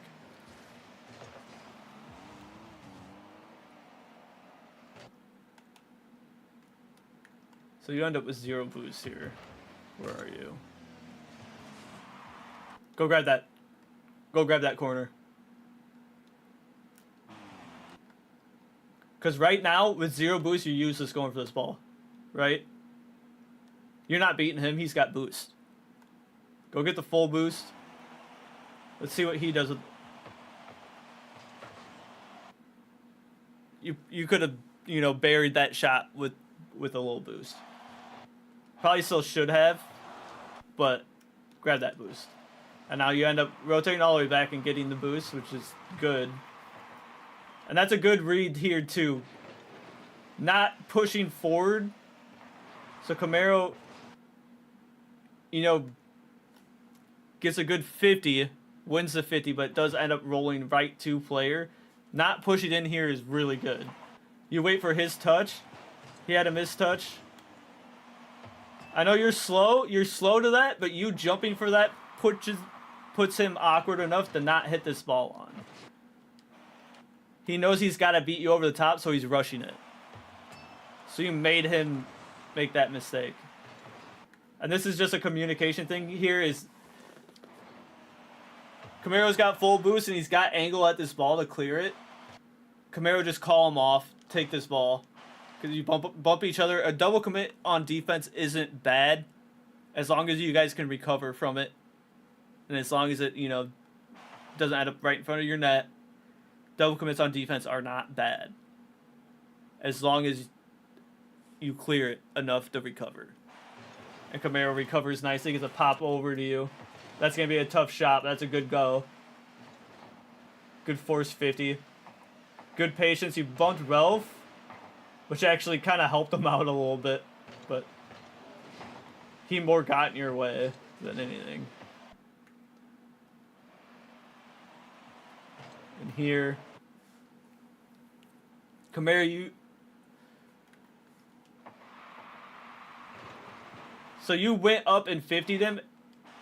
Part of the field awareness thing is knowing this guy's out of the play for a second, right?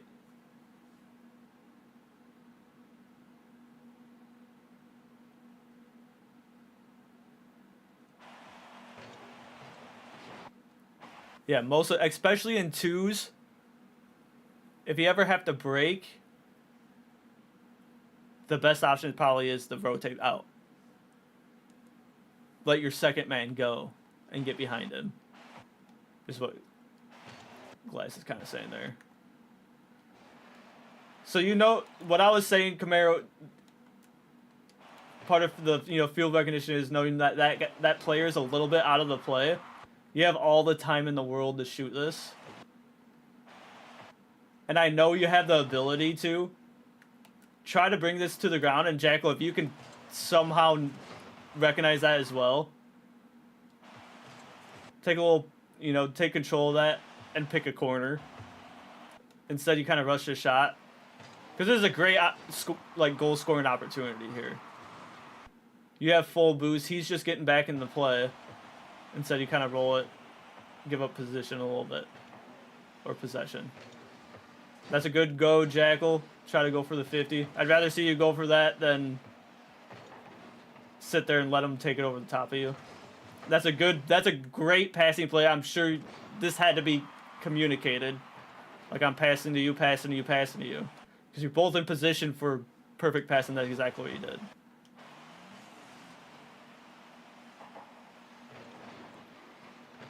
Then you follow it up. That was a beautiful play for your first goal.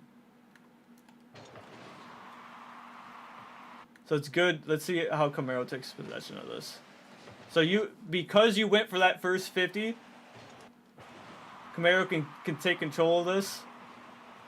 Brings it down for another 50, goes in front of him. Perfect pass over to you. You pop it forward. It's a little bit too far away from you. But you stick with the play, get another 50. That's just all winning 50s because you're in the right position. And good communication between each other. Because that pass right there could have been, disastrous if it's not communicated and you're not ready for it. Let's say you think he's going to stay on, you go too far forward, he passes it, it's behind you, now it's their ball in your corner, and you're behind the ball on the wrong side. So what is this? Is this Camaro a cheat here?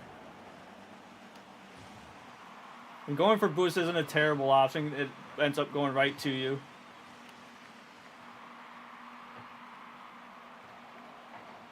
Jackal, you could have went for that one, but waiting is perfectly fine too. Your patience fucking bought you a goal there. So you could have taken... So you took this... You could have taken that shot there too. Probably would have been open. But you wait around half field. Look what just waiting around midfield got you. Wait for them to throw it away or wait for them to do something, stupid. Bam. I'll take those shots all day, right? So I cheat here, yep.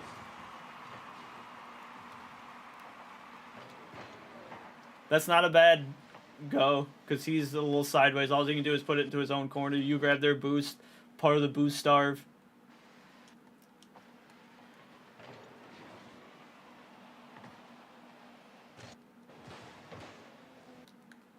You're just a little bit too slow to this. I would go, as soon as he touches that high, I would go. So he comes in and pops it really high. Take that ball right there. Take it from him.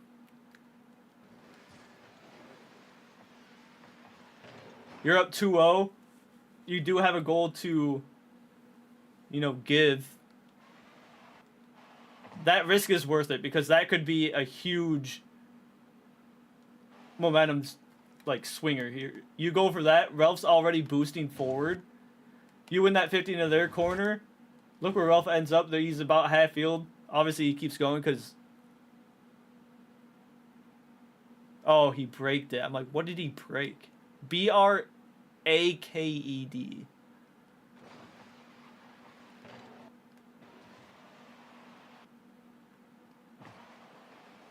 Oh yeah, you slowed it down. And that's why you're slow to that ball. You had the right momentum.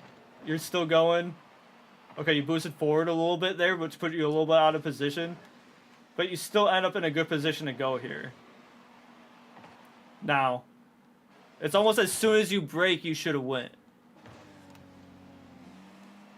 But you going there still made him put the ball high.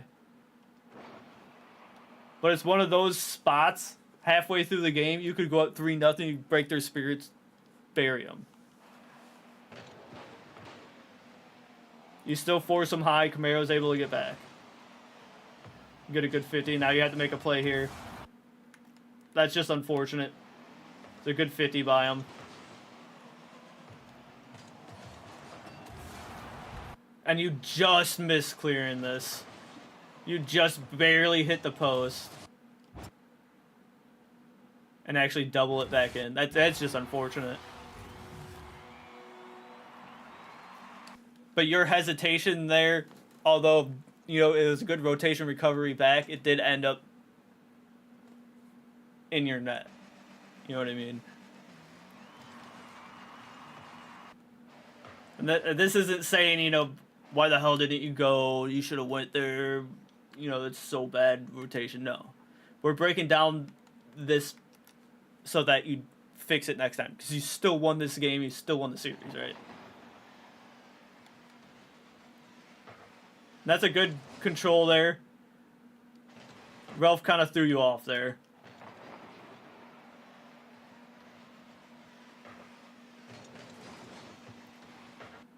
But for something like that, just go, because the worst that's going to happen is you're going to get 50.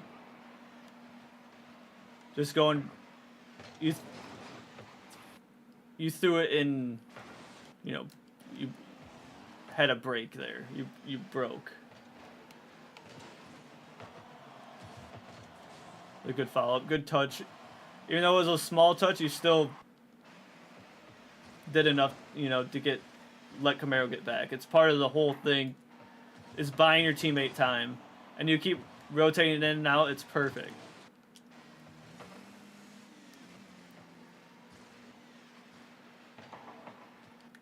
So you wanted to go for that? And you realize Camaro's right there going for it, and you stop. That's good. It's good recognition. And you're there in case it gets passed, because it has gotten passed twice in this game. And he scored off one of them.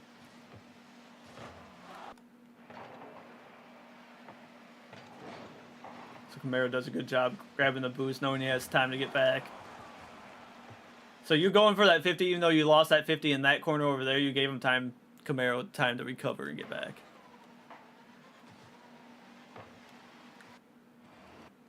So this is a communication thing. Camaro still has this ball after this. If you would have stayed where you're at in the middle here, look how open that net is.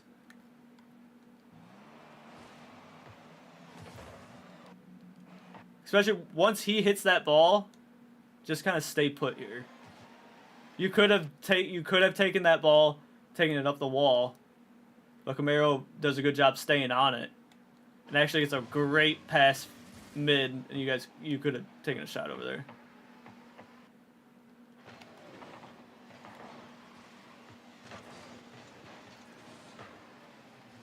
Flip over open net. What?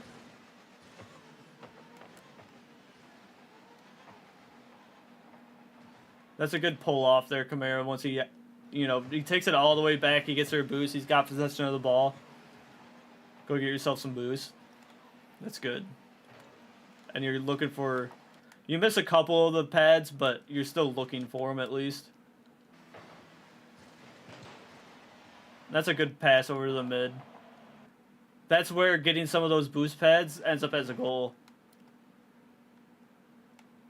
You know, you got 4 there, 2 there.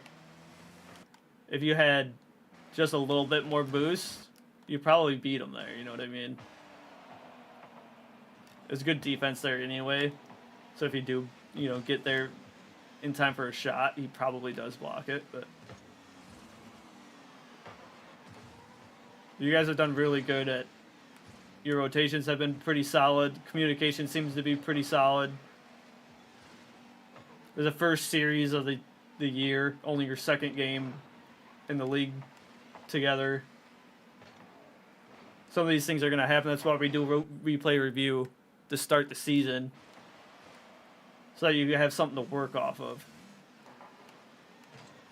And it works out even better when you sweep them. So did you just miss that boost or did you not grab it? Oh, yeah. Use some boost, grab that boost. Get full, boost starve. That's a good try. Go down there and demo him.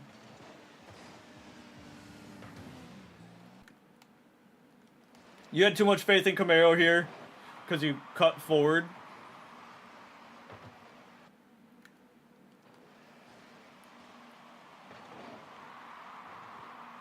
Go get that corner. That corner just popped up as you turned. But if you would have been a little bit patient here, wait in the back, wait for the outcome of this 50. Because you're right back here, that's your possession of the ball, right? You still end up beating them there. That's a tough miss by Camaro because it would have been a great pass out to you, Jackal. You were in the right spot there. Like I said, misses gonna happen. It's gonna happen. Jackal able to be in the right spot to go back and 50 him. Good kill there. And to win a 1-goal game like that is really good, especially looking at the score of this next game.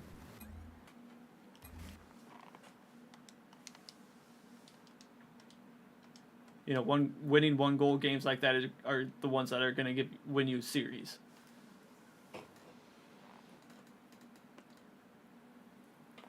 All right.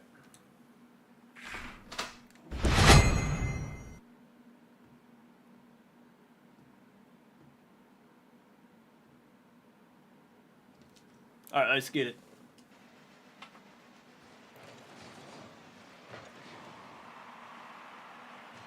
So I'd go take that boost too. Most of the time.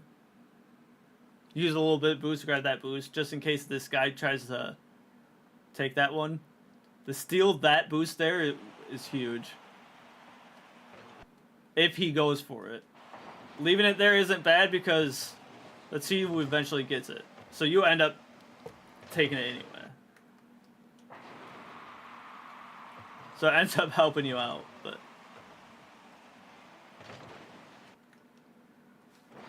where does Camaro go here?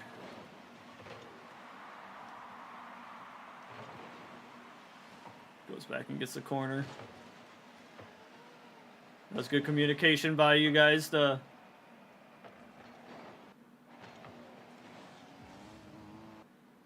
not double commit for that. Camaro just misses an open, which is alright. Unfortunate back pass, and Ralph gets a lucky clear into the net. Okay. Unfortunate first goal. Because he has a chance to shoot this. Probably should have scored it. But then you have a chance to shoot it. But you're definitely not ready for that touch. So I don't blame you, Jackal, for missing that. I don't blame you, Camaro, for missing that either. It's just gonna happen. And a lucky clear by Ralph into our net.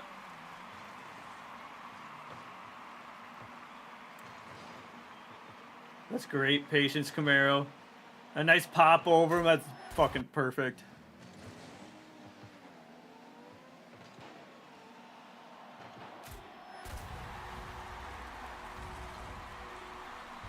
So this is the one I don't cheat on. I go and get boost here. Okay, you do as well. Perfect. Yeah, snag that boost.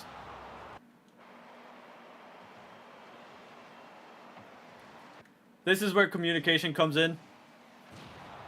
Camaro can't get back to this ball after he goes a little too high. Just take it. You go for a bump here. Just take it. Because then what that is going to cause, especially in this situation, he gets the demo, right? He's in an awkward spot there. Go take that ball, and then Camaro can take that boost. You have plenty of time for that to happen, right? You take that up the wall, start bringing it towards mid. Ralph's not going to pass that front post. But instead, you go for a bump. He ends up spawning there. That's where kind of field awareness and communication is going to come into play, because field recognition, recognizing your teammate has no boost right there, and he's in an awkward spot. Take that ball, because if anything, they're going to have a free breakaway from this, right? And it looks they end up scoring because of it. So that prevents them from having possession of the ball, and it gives your teammate boost there. So you boosted towards Ralph here to demo him. Just take that ball there. Because now he can't get back because he has no boost, because he couldn't go for that boost. So he has to get that mid boost, and by that time, they're walking it into the net.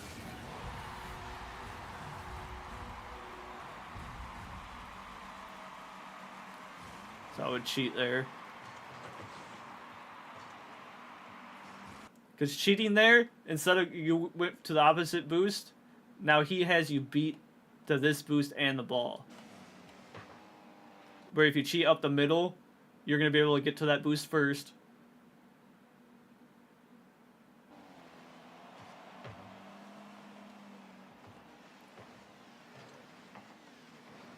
Good patience.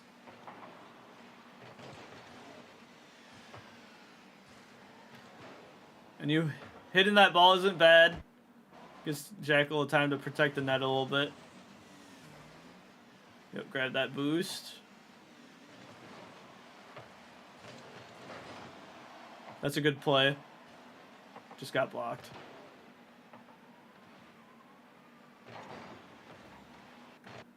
Let's see. Is that just an unfortunate pinch by Ralph here again? Wow. He has gotten 3 or 4 of those goals.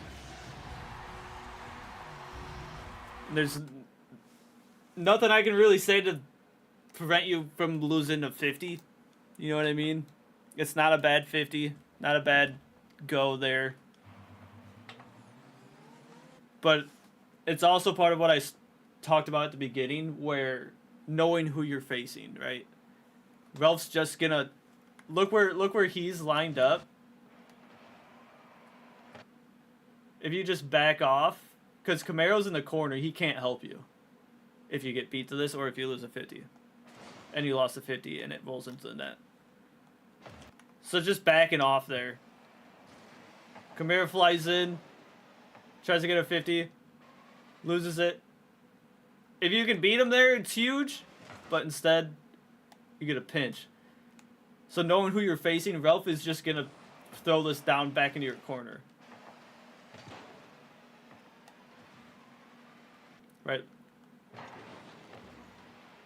Go snag that boost from him, let him roll it. Now it's your possession. Instead, it ends up in your net. Because he's now done that 3 or 4 times, right?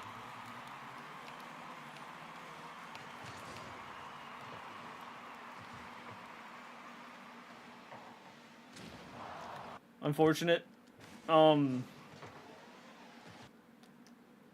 With that being so far into their corner, I would go get that boost. So you do the right thing, cheat up.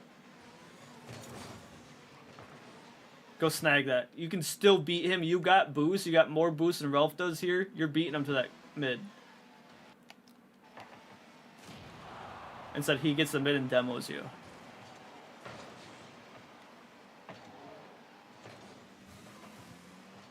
And it ends up working out perfect for you, because you got back into the play by the time it got mid and you buried it. But Camaro does a good job taking the 50s, getting it mid, buying you time to get back. You got back into the play, nice.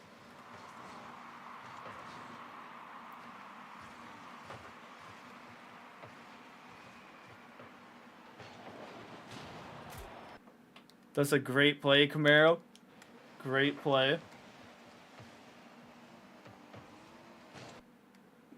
When you see him kind of he didn't commit yet. I was going to say another pass to Jackal here is another option. But knowing who you're facing as well is a good thing. A lot of AL, if you just put it on the net more than the other team puts it on the net, you're going to win.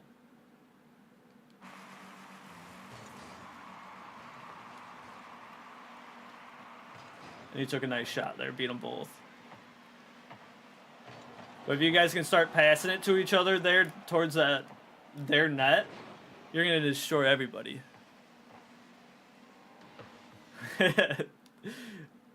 Jacko goes for the demo here, which isn't a bad play, you just miss. That's, again, going to happen. It's not the wrong play here to try to bump them off that. I don't know how that wasn't a bump. You had to be so close to him.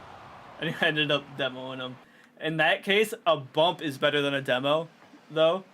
So if you can, slow down there. I know you want to get back to help Camaro, and he just turns in front of you. But if you could bump him into our net there, 2v1, I'm taking Camaro to win that every time. Get a good pass to you, get a good 50 for you. Oh, and the double whiffy. Unfortunate. So the moment you know that you don't have this ball, say I don't have it. Because he kind of pulls off a little bit, thinking that you did have that ball.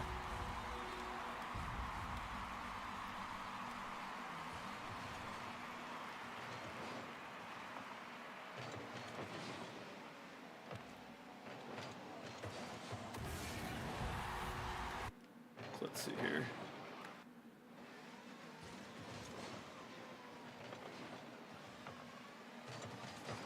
That's just another unfortunate 50, really.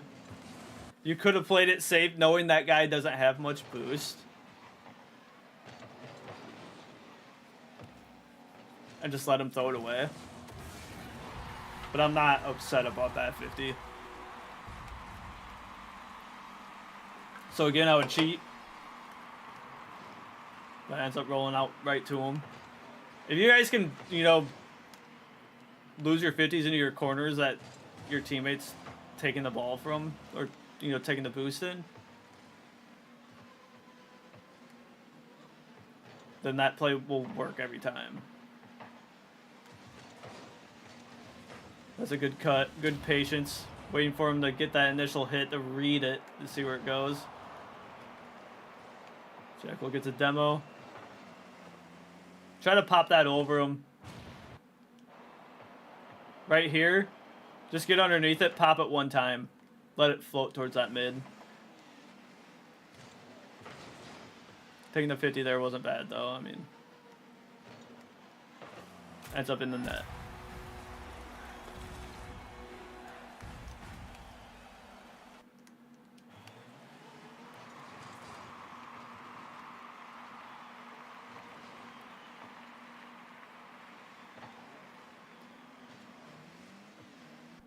Right there, Jackal, you reversed it twice and then jumped, and that's why you're slow. So there, if you have to throw it in reverse or you have to break it all, especially when you're this close to the ball, just get out, let your second man go. I do it all the time in threes, and it helps so much. Like, I could hit this ball, but all I'm gonna do, especially there, you're either going to go for a 50 and most likely lose it because he has all the momentum and you're going straight up to 50 him. Just leave it, let Camaro go and take this ball, which he does anyway. But if you rotate out, that's your ball instead of Ralph's, right? So rotate out, you're going to end up back here. That ball is going to end up pretty much right there, you know what I mean? And again, double commit on defense, but you guys got it cleared, gave him time to recover. Camaro forces it. Everything is fine the way you guys played it here.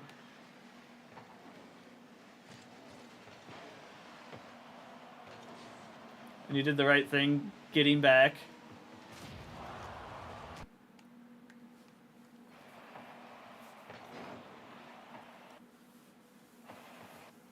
As soon as he brings it down to the ground, I would turn, just because that you end up pretty close to this guy, right? So you see that he, yeah. So he lands in front of you, or really close to you. You have to know this is a 2v1. part of the field recognition, because that's what's gonna happen in most 2v1s. That player that was close to you has boost. He's gonna go to try to bump you. Guy with the ball is just gonna dribble it in. It's the easiest goal in Rocket League.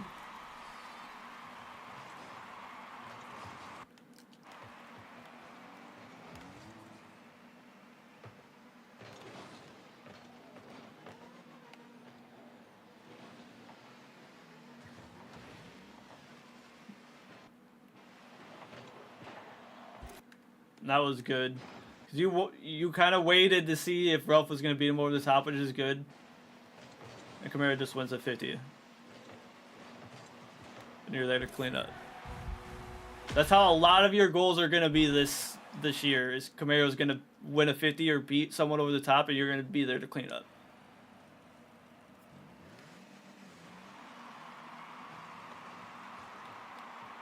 This is the right play. You get that mid boost. Kamara, I would go get this corner. Let him do whatever he wants on that wall. Because odds are in AL, it's not going to be very threatening. It ends up in their net, though, which is crazy. So maybe you don't go get boost.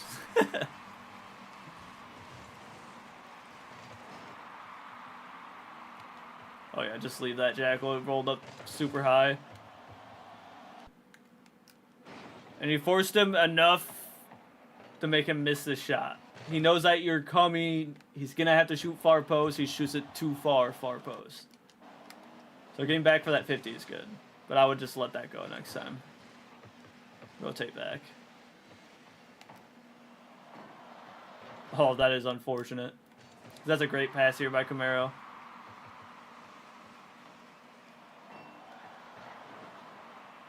That's alright, you're going to miss some. That's a great pass from Camaro, great opportunity. That's a good take. Bought him plenty of time. I'm not sure how Ralph demos you here and you don't demo him. Anyway, that should have been a trade.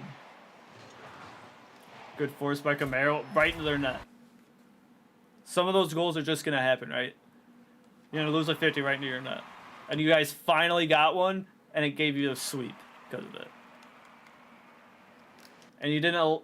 Camaro did not allow him to take control here.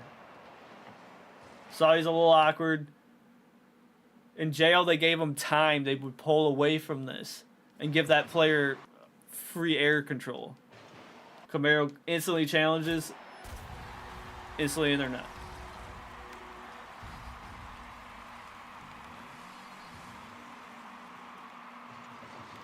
And that's why you cheat there. You guys finally got one that killed it. Cheating there would have been huge, but you are going back. The goal there isn't bad. It probably should have ended up in your net. But with 7 seconds, full boost, I trust you in the back here. And it's good to demo that dude. Now they're just panicking. You guys win the series. So just a couple of things to work on. I mean, it's not like that was bad at all. Obviously, when you slow down plays like this and you're, reviewing every single little detail, you can be extremely nitpicky and, just dissect every little rotation like that. But stuff like that is going to help you a lot. And you guys, for the most part, you guys played really good. You guys stopped overcommitting, giving up free goals. A lot of, bad 50s ended up in your guys' net, which is just going to happen. You guys most of the goals, probably over half of what they scored was just losing 50s, which is just part of the game. It's going to happen.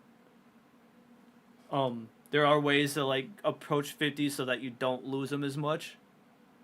That comes with, a little bit more playtime, a little bit more experience. But for the first series, this was a pretty damn good series. You guys had some great team plays. For the most part, had really good rotation. I wasn't there to hear the comms, but every single league, every single player, unless you're, top SSL, need to work on your comms anyway. And keeping the comms short, I don't have, if you go Like, I got, say no, no, no, like, I don't have. So, up, I don't have. Then your second man is going to be able to put himself in a position to expect a direct shot, which is going to help you guys not give up as many open nets. Just a little bit of communication, because you, like, as soon as you jump, you kind of know if you have a chance at hitting the ball or not, for the most part. And like being a little bit more communicative, will help prevent that, because you guys could have buried these guys, which, I mean, you guys swept them really good. Just some stuff to work on. But for the most part, this is really good. And I know playing in-houses against, you know, the higher leagues with us as a group like that is helping both of you guys. Because besides, you know, you hesitated a couple times, which costed a couple goals. But if you can get to the point where you're not hesitating, trying to beat people in the air, beating, you know, people to the ball, or just being there for a good 50 with momentum, it's going to take you a long way in AL. And playing like this is going to, you know, take away a couple of the open nets, a couple bad 50s, couple hesitations. You guys would have buried them. And I know you guys haven't played a lot together, which is part of it as well. But for not playing too many games together and being able to sweep these guys is really good. Especially you guys played from behind in 2 of the games. Came back heavy in game 1. You're down 1 or 2 in game 3, and you won both of them. So that's a good sign. Really good. Just really good overall play. So we are going to go over to EL. I actually didn't listen to these comms. Let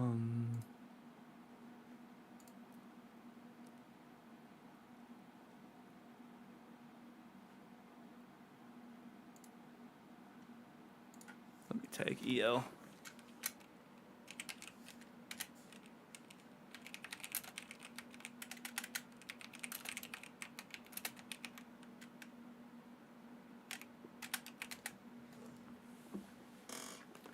But AL GG's really good.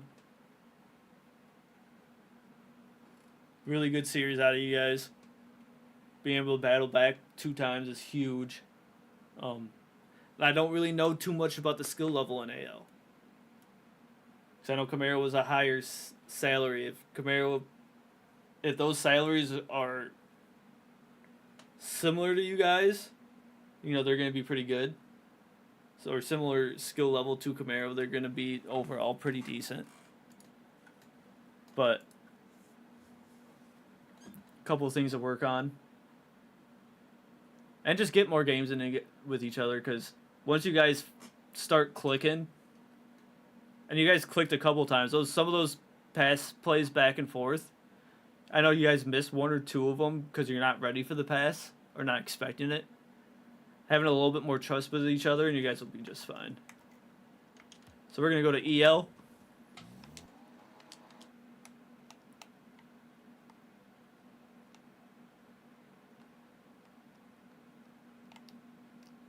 In EL, I didn't listen to the comms, but it seemed to be a little bit of overcommitment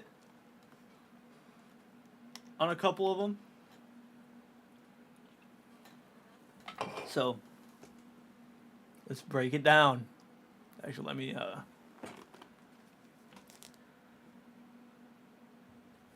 give my voice a break here for a second.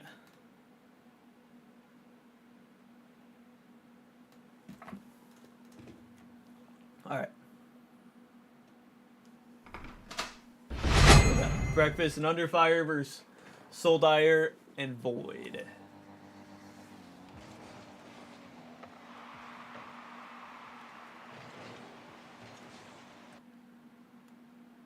Breakfast, I definitely would have taken that mid. You had time to.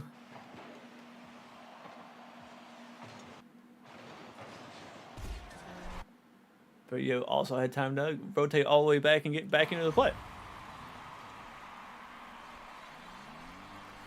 So a good start. Under Fire would cheat.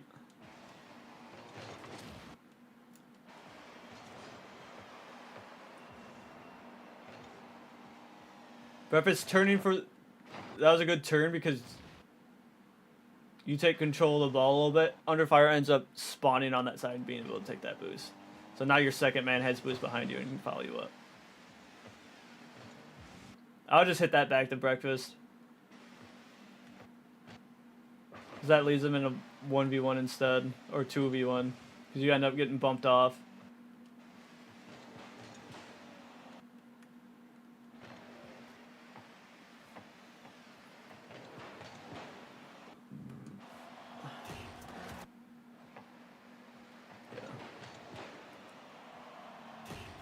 Leave him by himself with no boost.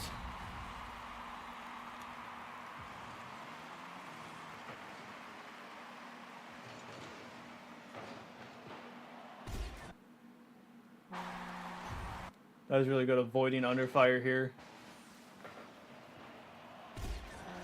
That was a good kickoff and goal.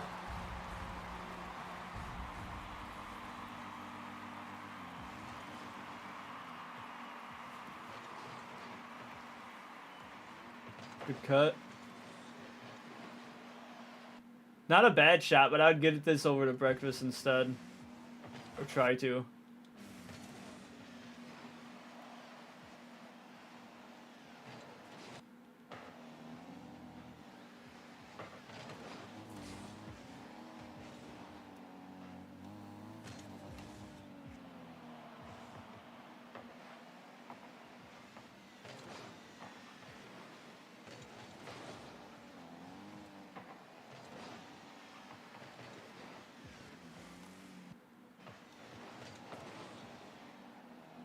Oh, and you missed a boost, yeah.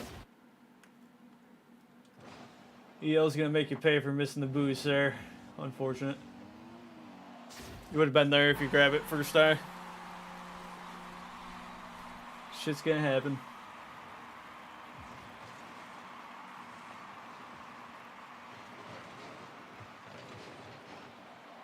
That's an unfortunate 50. I don't know how he got that much power off that 50 straight into our net. It's kind of crazy.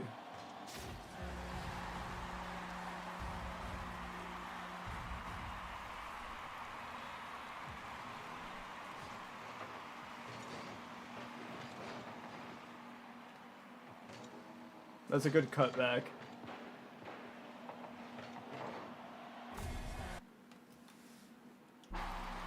I know you try to hit that ball breakfast, so that's good just going for that. Because you made him jump weird because of it as well.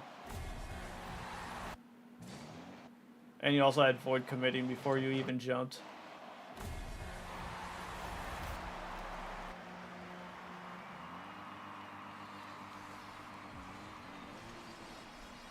I'd cheat there. That's why.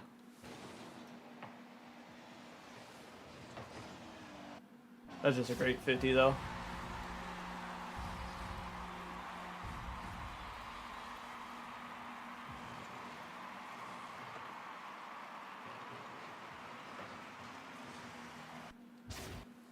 And you had that block if you don't side flip. Gonna happen.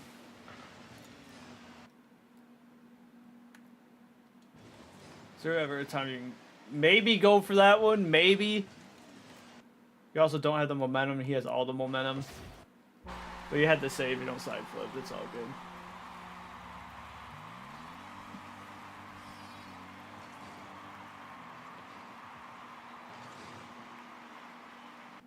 I actually want to...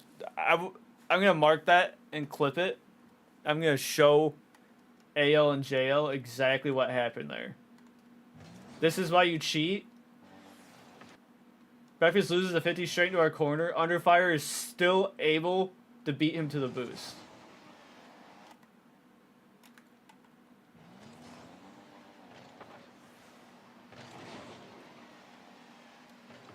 So you cheating doesn't automatically mean that you're like giving up that side boost. He gets that side boost and they don't get a shot off of it because of it. That's a good little play. Breakfast can hit it a little harder. Would have been ended up over him. There's a good chance.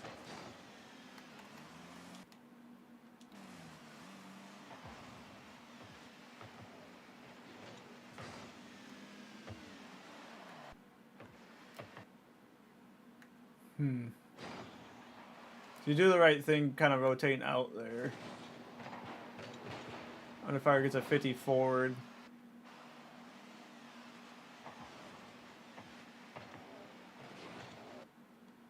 Only thing you maybe could have done different is challenge somewhere within this range here. Which is going to be tough, but he puts on a great shot from here and you just can't reach it.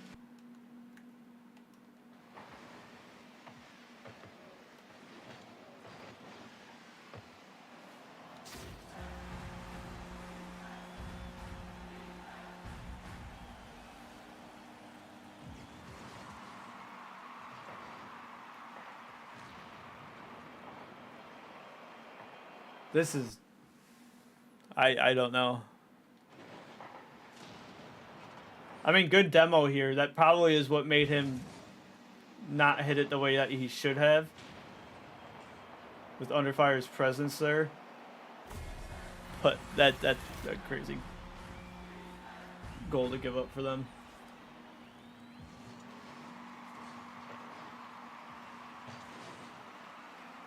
And another time, Breakfast cheats. Beats him to that corner. So now it's a 2v1. I'm using this for AL and JL just to show them that. Because especially for AL or JL, you beat him. This guy on the corner is not going to get that good of a touch. Or on the sideball. This is, EL. EL's probably, going to have a little bit better touches. But AL and JL, they're either going to throw that ball away, then it's a breakaway. Probably a free net. All because you beat him to that boost.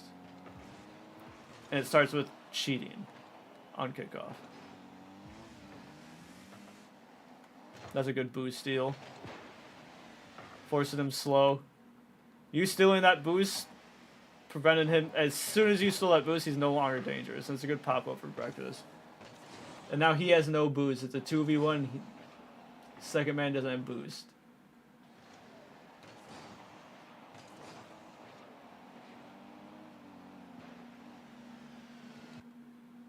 It's the right idea trying to challenge that, put it back mid. Maybe challenge it on the back wall here. But with his touches all game, he was pretty good at it. So not a bad idea there. Unfortunate miss by Underfire. Had to play like he was going to catch it or touch it again.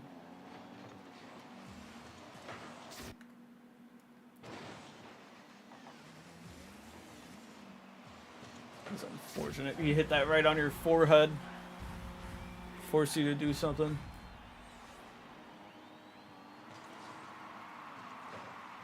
There's no way Underfire is going to be ready for that, so I don't blame you for not reacting to that.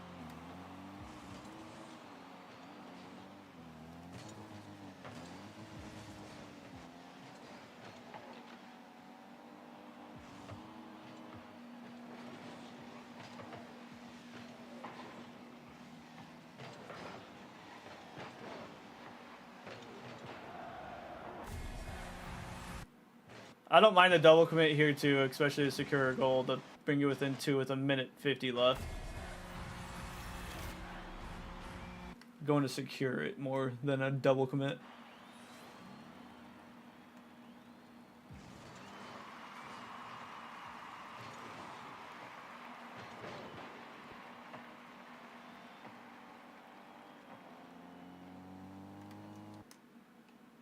So you give him all the time in the world, and he has 0 boost.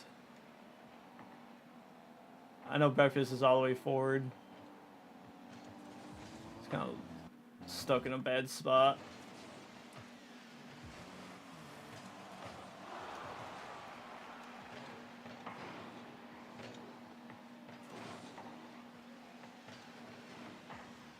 Good 50. Breakfast comes in to take it.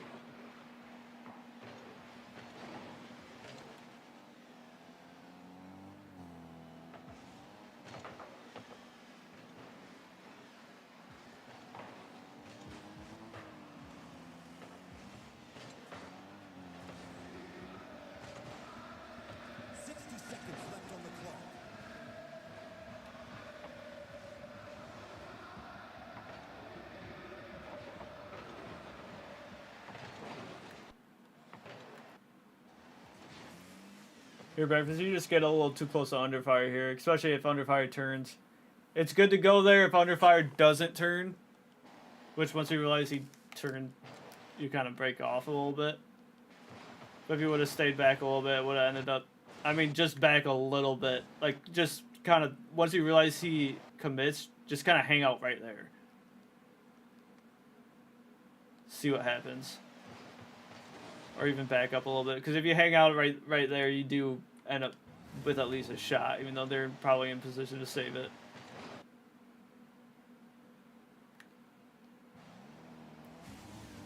You're probably looking for the pop pass, which isn't bad either, but especially down 2 with 50 seconds left, not a bad go.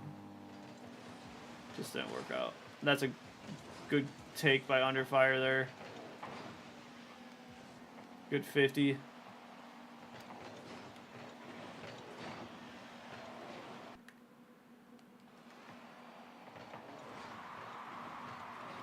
Oh, that second touch. I didn't see that second touch. That second touch threw under fire's shot off.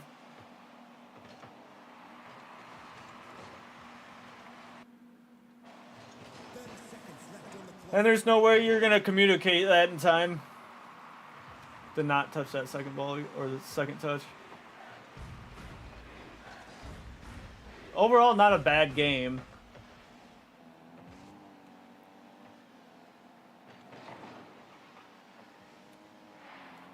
No real, like, clear things you guys did wrong that immediately ended up in a net or something like that. These guys had some really good plays, and a couple of shots went over your guys' head. So nothing really. And that's kind of how EL and GL are going to go. Where it's just those few little things in the game that, you know, giving up goals over your head because you either didn't go or you didn't get back type of thing, kind of stuck in the middle. That gave up, you know, 1 or 2 goals there that way. But for the most part, I mean, they had some nice plays. You guys had some nice plays back.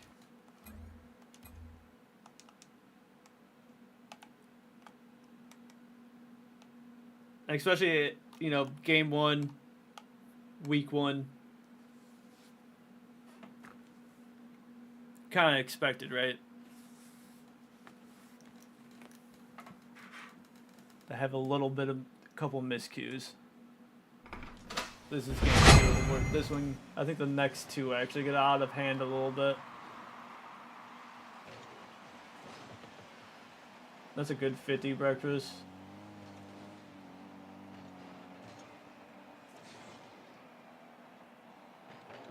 Good take all the way down. Good pass and try there.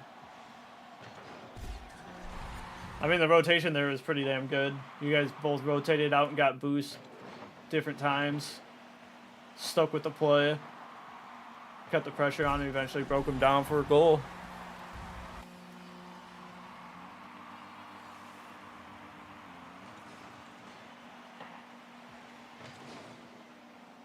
Again, you cheated, still beat him to the boost, right? That's just a great shot. Try to catch that on the wall. That's the only way to prevent that. I know you're not expecting a great shot with that kind of power to the front post, but the only thing different you could have done there is, so you got a little bit of boost here. Maybe try to catch it. Catch that or catch it off the bounce on the wall.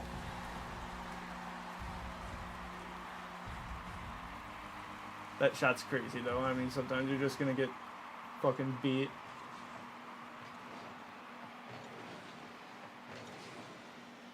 Oh, that was the time to go under fire right here.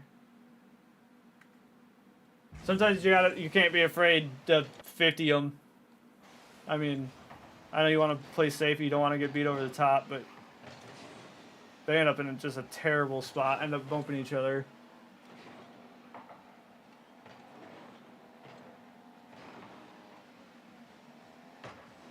That's a good catch. This is a really good turn by Void to turn back off of that. That's the right idea. Good 50. Breakfast goes for a bump. Can't reach him. It does make him slow to that ball. Under fire gets it. Breakfast misses the boost, but under fire does end up taking it.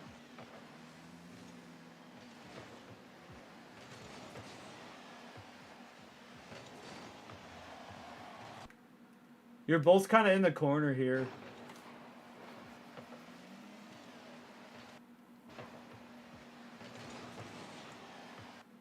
But you definitely have to go for that ball. So it's one where you both end up in the corner, but it's not really much you can do about it. It's a good save by under fire.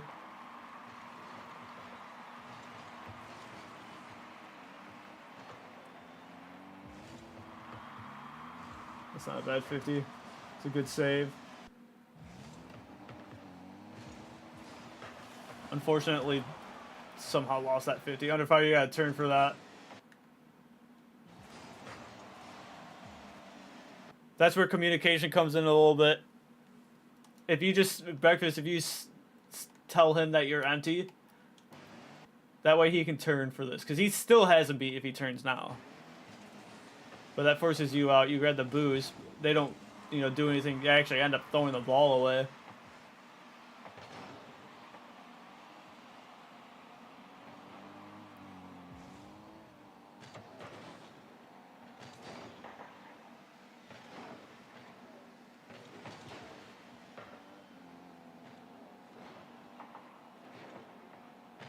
It's not a bad 50. Turned on 0 boost though, so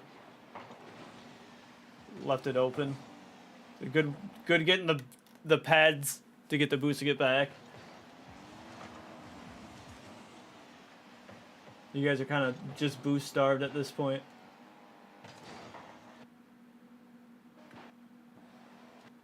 Like under fire. Breakfast gets this clear. Right now, instantly look for a couple pads. Especially here too. Instantly look for a couple pads. You end up getting 3 and leaving Breakfast the full boost. But that's what happens when you get boost starved. He has a free control in the air, and EL's probably gonna hit that. There's a nice shot by him. I don't know if you're stopping that, but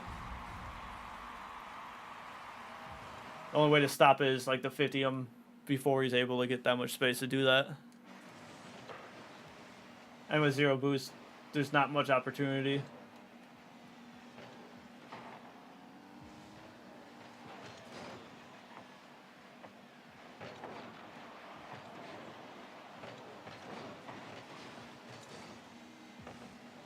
Good recognition to just rotate there.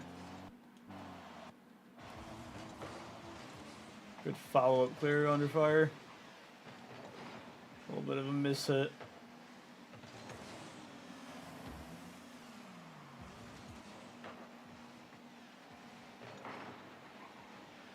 Good boost steal there, though. That slowed down their attack. He only got full boost because he stole it there in that corner, but when he tried to set up that attack, he didn't have boost too because he stole it in front of him.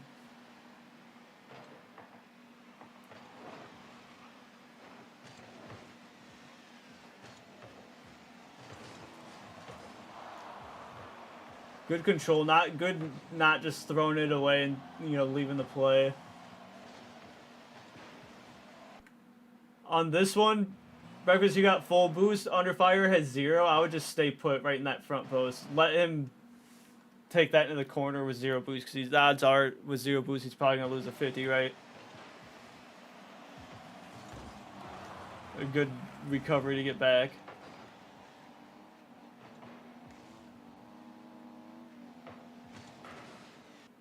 And that's a good go before he's able to get anything actually under control. Wait to see what he's going to do. Make sure he's not going to bang away. And then as soon as he catches it, challenge.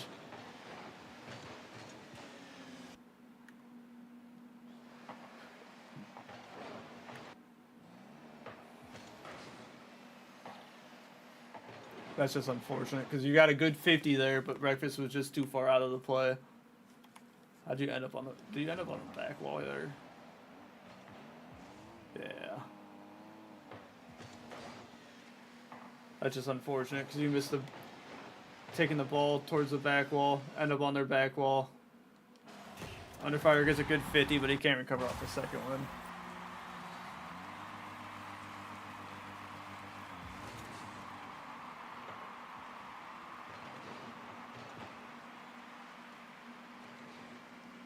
And these guys are pretty good too.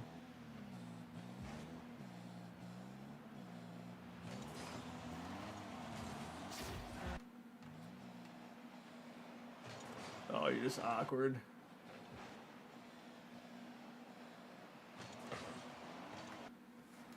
Right there, all you had to do was wait that back post there. You see them both up. If you freeze it right there. Watch what Breakfast does with that 50. See how it goes. He misses the 50, but he makes him throw it away. As soon as you see him up, just kind of wait. Because if you're able to get a good hit on this after the second touch, because you're sideways here, if you're backed up into that net, bam, dude, look how open that is. Because you would be able to go for this right there, and you have him dusted if you're sitting facing the play. Open shot, you know. Instead you're a little awkward, get a miss hit, and ends up in our net.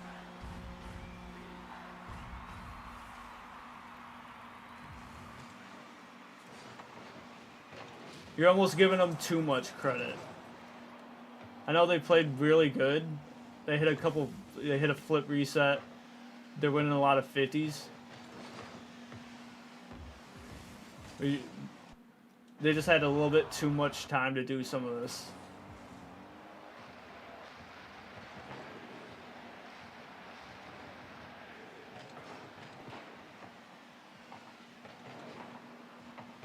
That's insane by Void to get on that back wall and fucking clear that.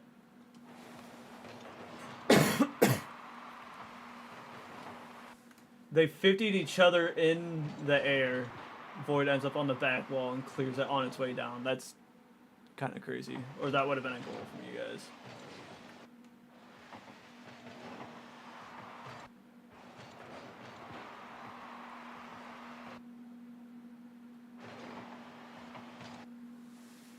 Looks like you got a little bit too antsy here, Breakfast. You got full boost.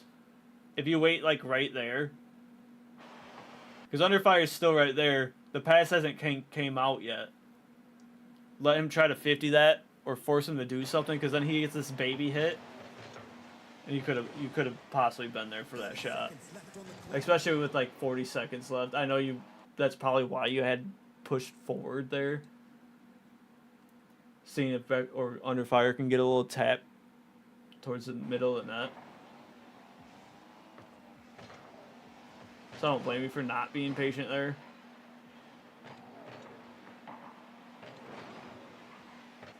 And this was just, we gave up a goal because we pushed too far forward because we're down 3 with 20 seconds left. And you're trying to, you know, get something going. Even get a goal at the end there. Something. You know what I mean? I don't blame you guys for giving up a goal at the end there.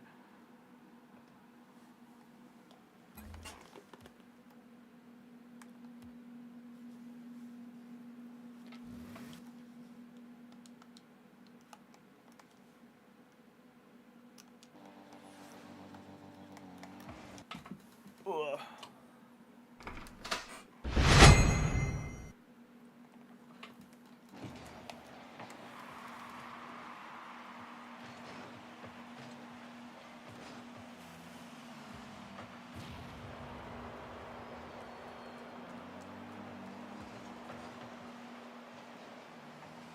Good recovery by Underfire. This is over here somewhere full. Good follow up. Pushed it a little bit too far, but you're there to get at least the 50. Good little tap by Underfire. Just unfortunate you couldn't finish. Would have been a good, really good shot. if you're able to finish that one, but.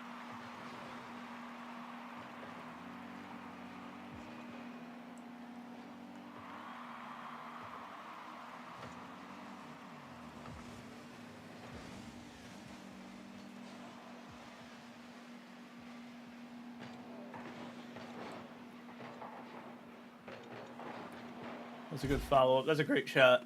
So this is, I think in all 3 games, we took a 1-0 lead. At least in the first and third, for sure. I don't remember about the second. But I think in the first one, we had a 2-0 lead.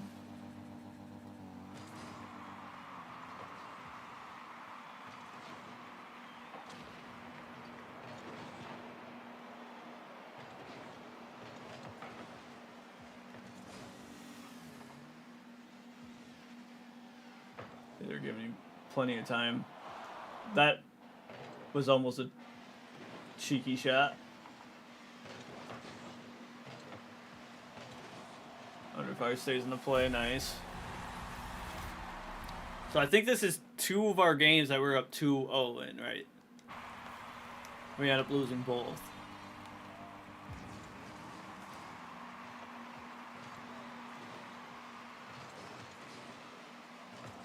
That's part of the reason why I don't like the cheat on the side-by-side. Because in reality, you're no matter what you do, unless you cheat out to the right here, you're going to have less boost than a normal cheat, right? Because he's going to grab that pad and that pad, so you're left with no pads. So you're left with limited boost to try to get there. And although if you do get there and you get a 50 and you could put that shot on. Instead it goes the other way.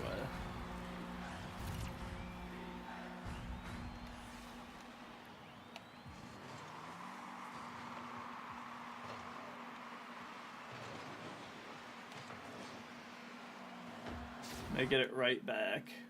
Off of 2 kickoff goals. So we were up 2-0 with... When did we score that? With 3:36, we're up 2-0. And 10 seconds later, it's tied. 2 kickoff goals.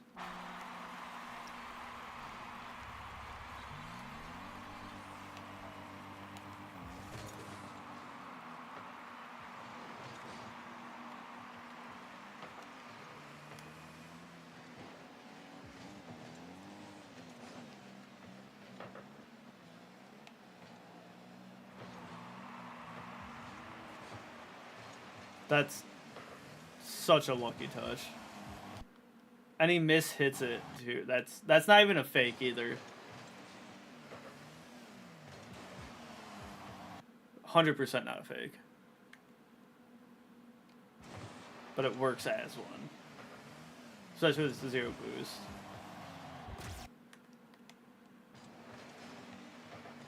So I'll play like this. Under fire, you just kind of panicked and jumped too soon. Because breakfast is going to be there.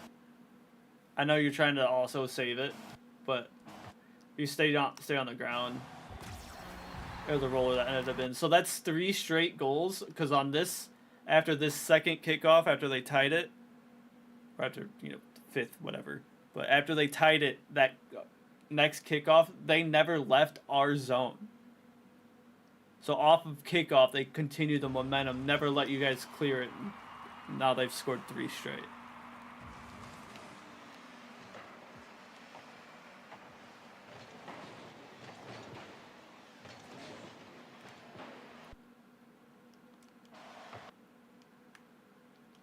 I don't think you're getting a bump here, are you?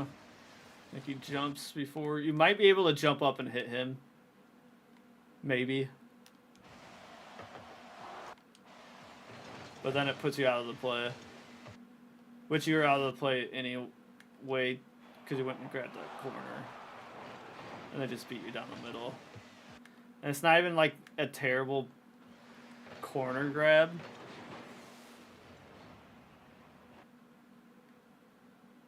Honestly, I think if it's me, I'm trying to bump him there. Jump up and just hit him out of the way, and then it's just going to roll in. what happens is you end up getting beat to. So they scored 4 straight unanswered after having a lead 2-0. What happened there? Uh-oh. It's a little late of a kickoff.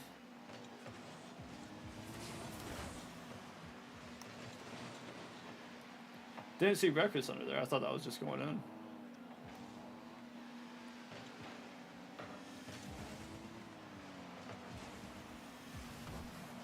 That's a crazy good shot by him. So this is a double commit that can be prevented from communicating.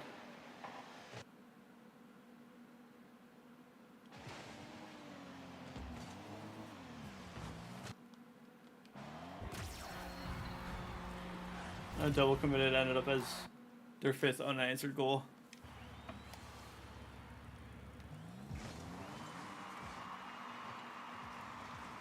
That was kind of scuffed too.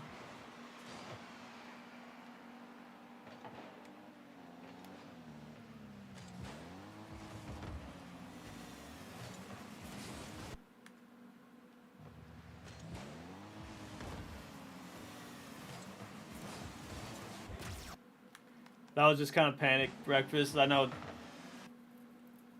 I'm not sure what you're. Because Underfire's gonna have this. He already jumps in 50s. Well, you're not gonna stop the second shot because I don't know how that ended up finding its way in.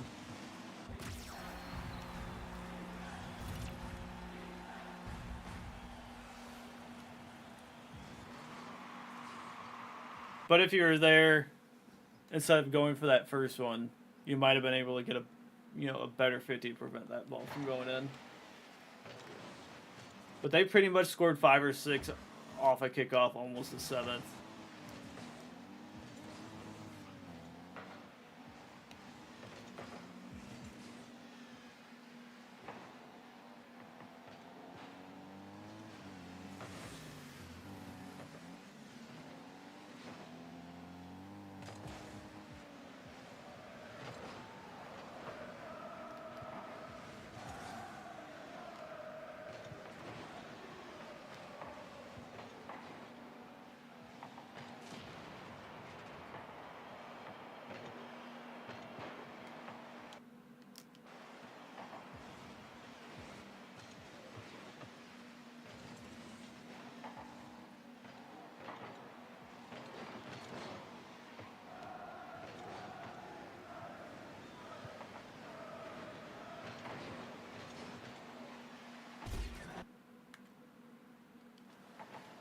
Right here, just call him off breakfast.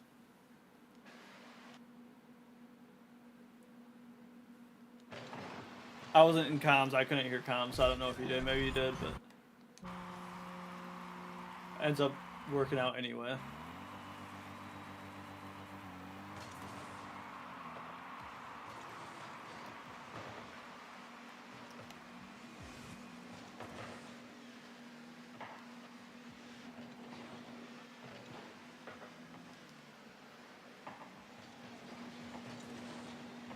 That was a good play. Underfire ends up Goomba-ing him. Gets boost. Gets the 50. Giving Breakfast time to get back. Ended up landing on him, so he throws the ball away. Breakfast with a nice hit to the left there to avoid the 50, and now you're breakaway. 60 seconds left on the clock. The offense is good. Really, you lost this game particularly because of kickoffs. They scored a lot of goals off kickoff. They almost scored another one right off kickoff.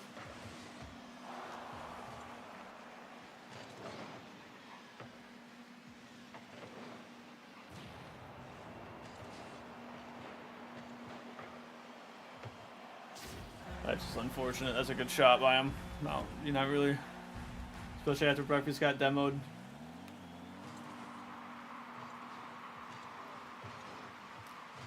So you gave up 6 or 7 goals in this game off a kickoff then. So really that's what lost you, at least this game.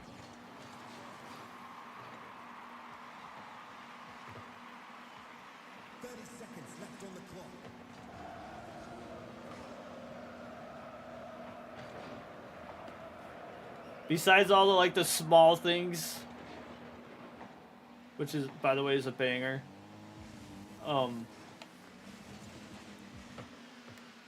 The main thing to work on would probably be kickoffs.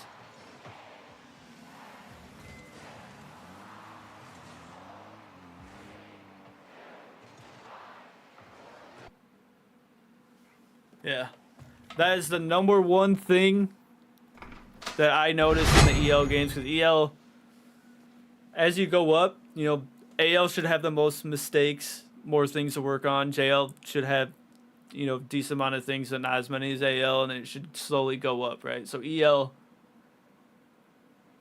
you know, touches weren't terrible. I didn't see any just constant banging it back to him, giving him free open looks or not challenging. A lot of it was really good plays by him. You didn't really get beat over the top per se that much. But the main thing was kickoffs. Definitely kickoffs, especially in this game 3. The kickoffs were definitely the biggest thing that gave up. You gave up quite a few goals, especially in a row. You look at the bottom here, 1, 2, 3, 4, 5, 6 within not too long of a time. Let me see here. The last one was scored at 2:18. So from 3:33 to 2:18. So a minute and 15 seconds, you gave up 6 goals.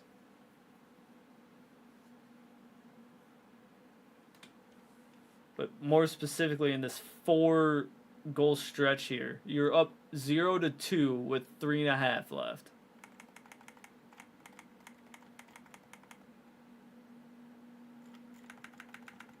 So with 3:33, you have the lead 2-0. By 2:53, you're down 2. Gave up 4 straight goals in 40 seconds. And most of them were off a kickoff, or at least off of them holding pressure off kickoff. And these guys were pretty good. Most of, you know, we have, for the most part, low sales in EL. So most of the time we're going to be facing people that are pretty damn good. Most of the time better than us. But you guys held your own. If you take away those 4 goals in this game,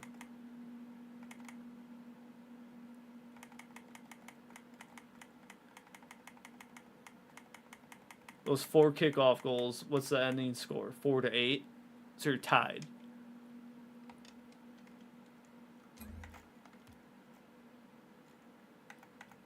Game 1 was a 2-goal game. Game 2, they had some really good goals in. But it's not like they were clearly better than us, and it's not like they were just dominating us. Some of the score lines, 8-4, 5-1, kind of looked like they dominated us. That 5-1 goal, one of those were scored because you guys overcommitted towards the end trying to get something. So really it was about 4-1. And even I think there was another one towards the end of that game too that overcommitted a little bit just to try to get the goal, you know, the score a little bit closer to give yourselves a chance towards the end. So even though it was 5-1, in reality it was probably 3-1. You get that goal 3-2 instead of 4-1.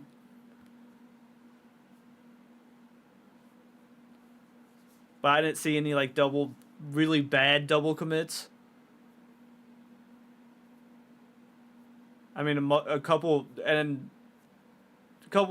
missed touches, bad touches type of thing. It's gonna happen, but the main thing I saw was kickoffs. And I wasn't really watching it until they scored those 4 straight kickoff goals. But I bet you if we go back, they probably had a couple in game 1 and 2 kickoff goals that instantly, because I think, was it game 2, we took the lead 1-0 and they instantly scored off of a kickoff, tied the game up. And it's like we never scored, you know what I mean? All the momentum from that first goal to start the game is gone because they got it right back on kickoff. And these guys were pretty good, so, just a couple of things to work on, but I definitely work on kickoffs. And just getting games in with each other, play more 2s. I know we played a lot of 3s with Under Fire in the last couple months.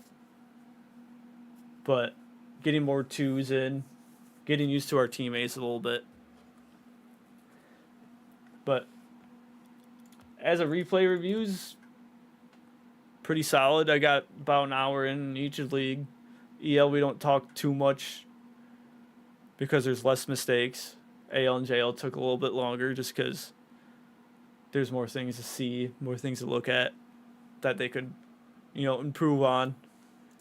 But once you get up towards EL, GL, it's just communication. It comes down to communication and winning 50s type of thing. Not giving up goals immediately on kickoff. But I'm going to end it there. It's a solid first replay review. But we'll be back tomorrow. Appreciate you watching. I'll have timestamps for each league. Post the VODs in each chat. But other than that, you guys have a good night. Did you hear meow? Hear that meow? That was Mido. What are you doing? All right. You guys have a good night. See you later.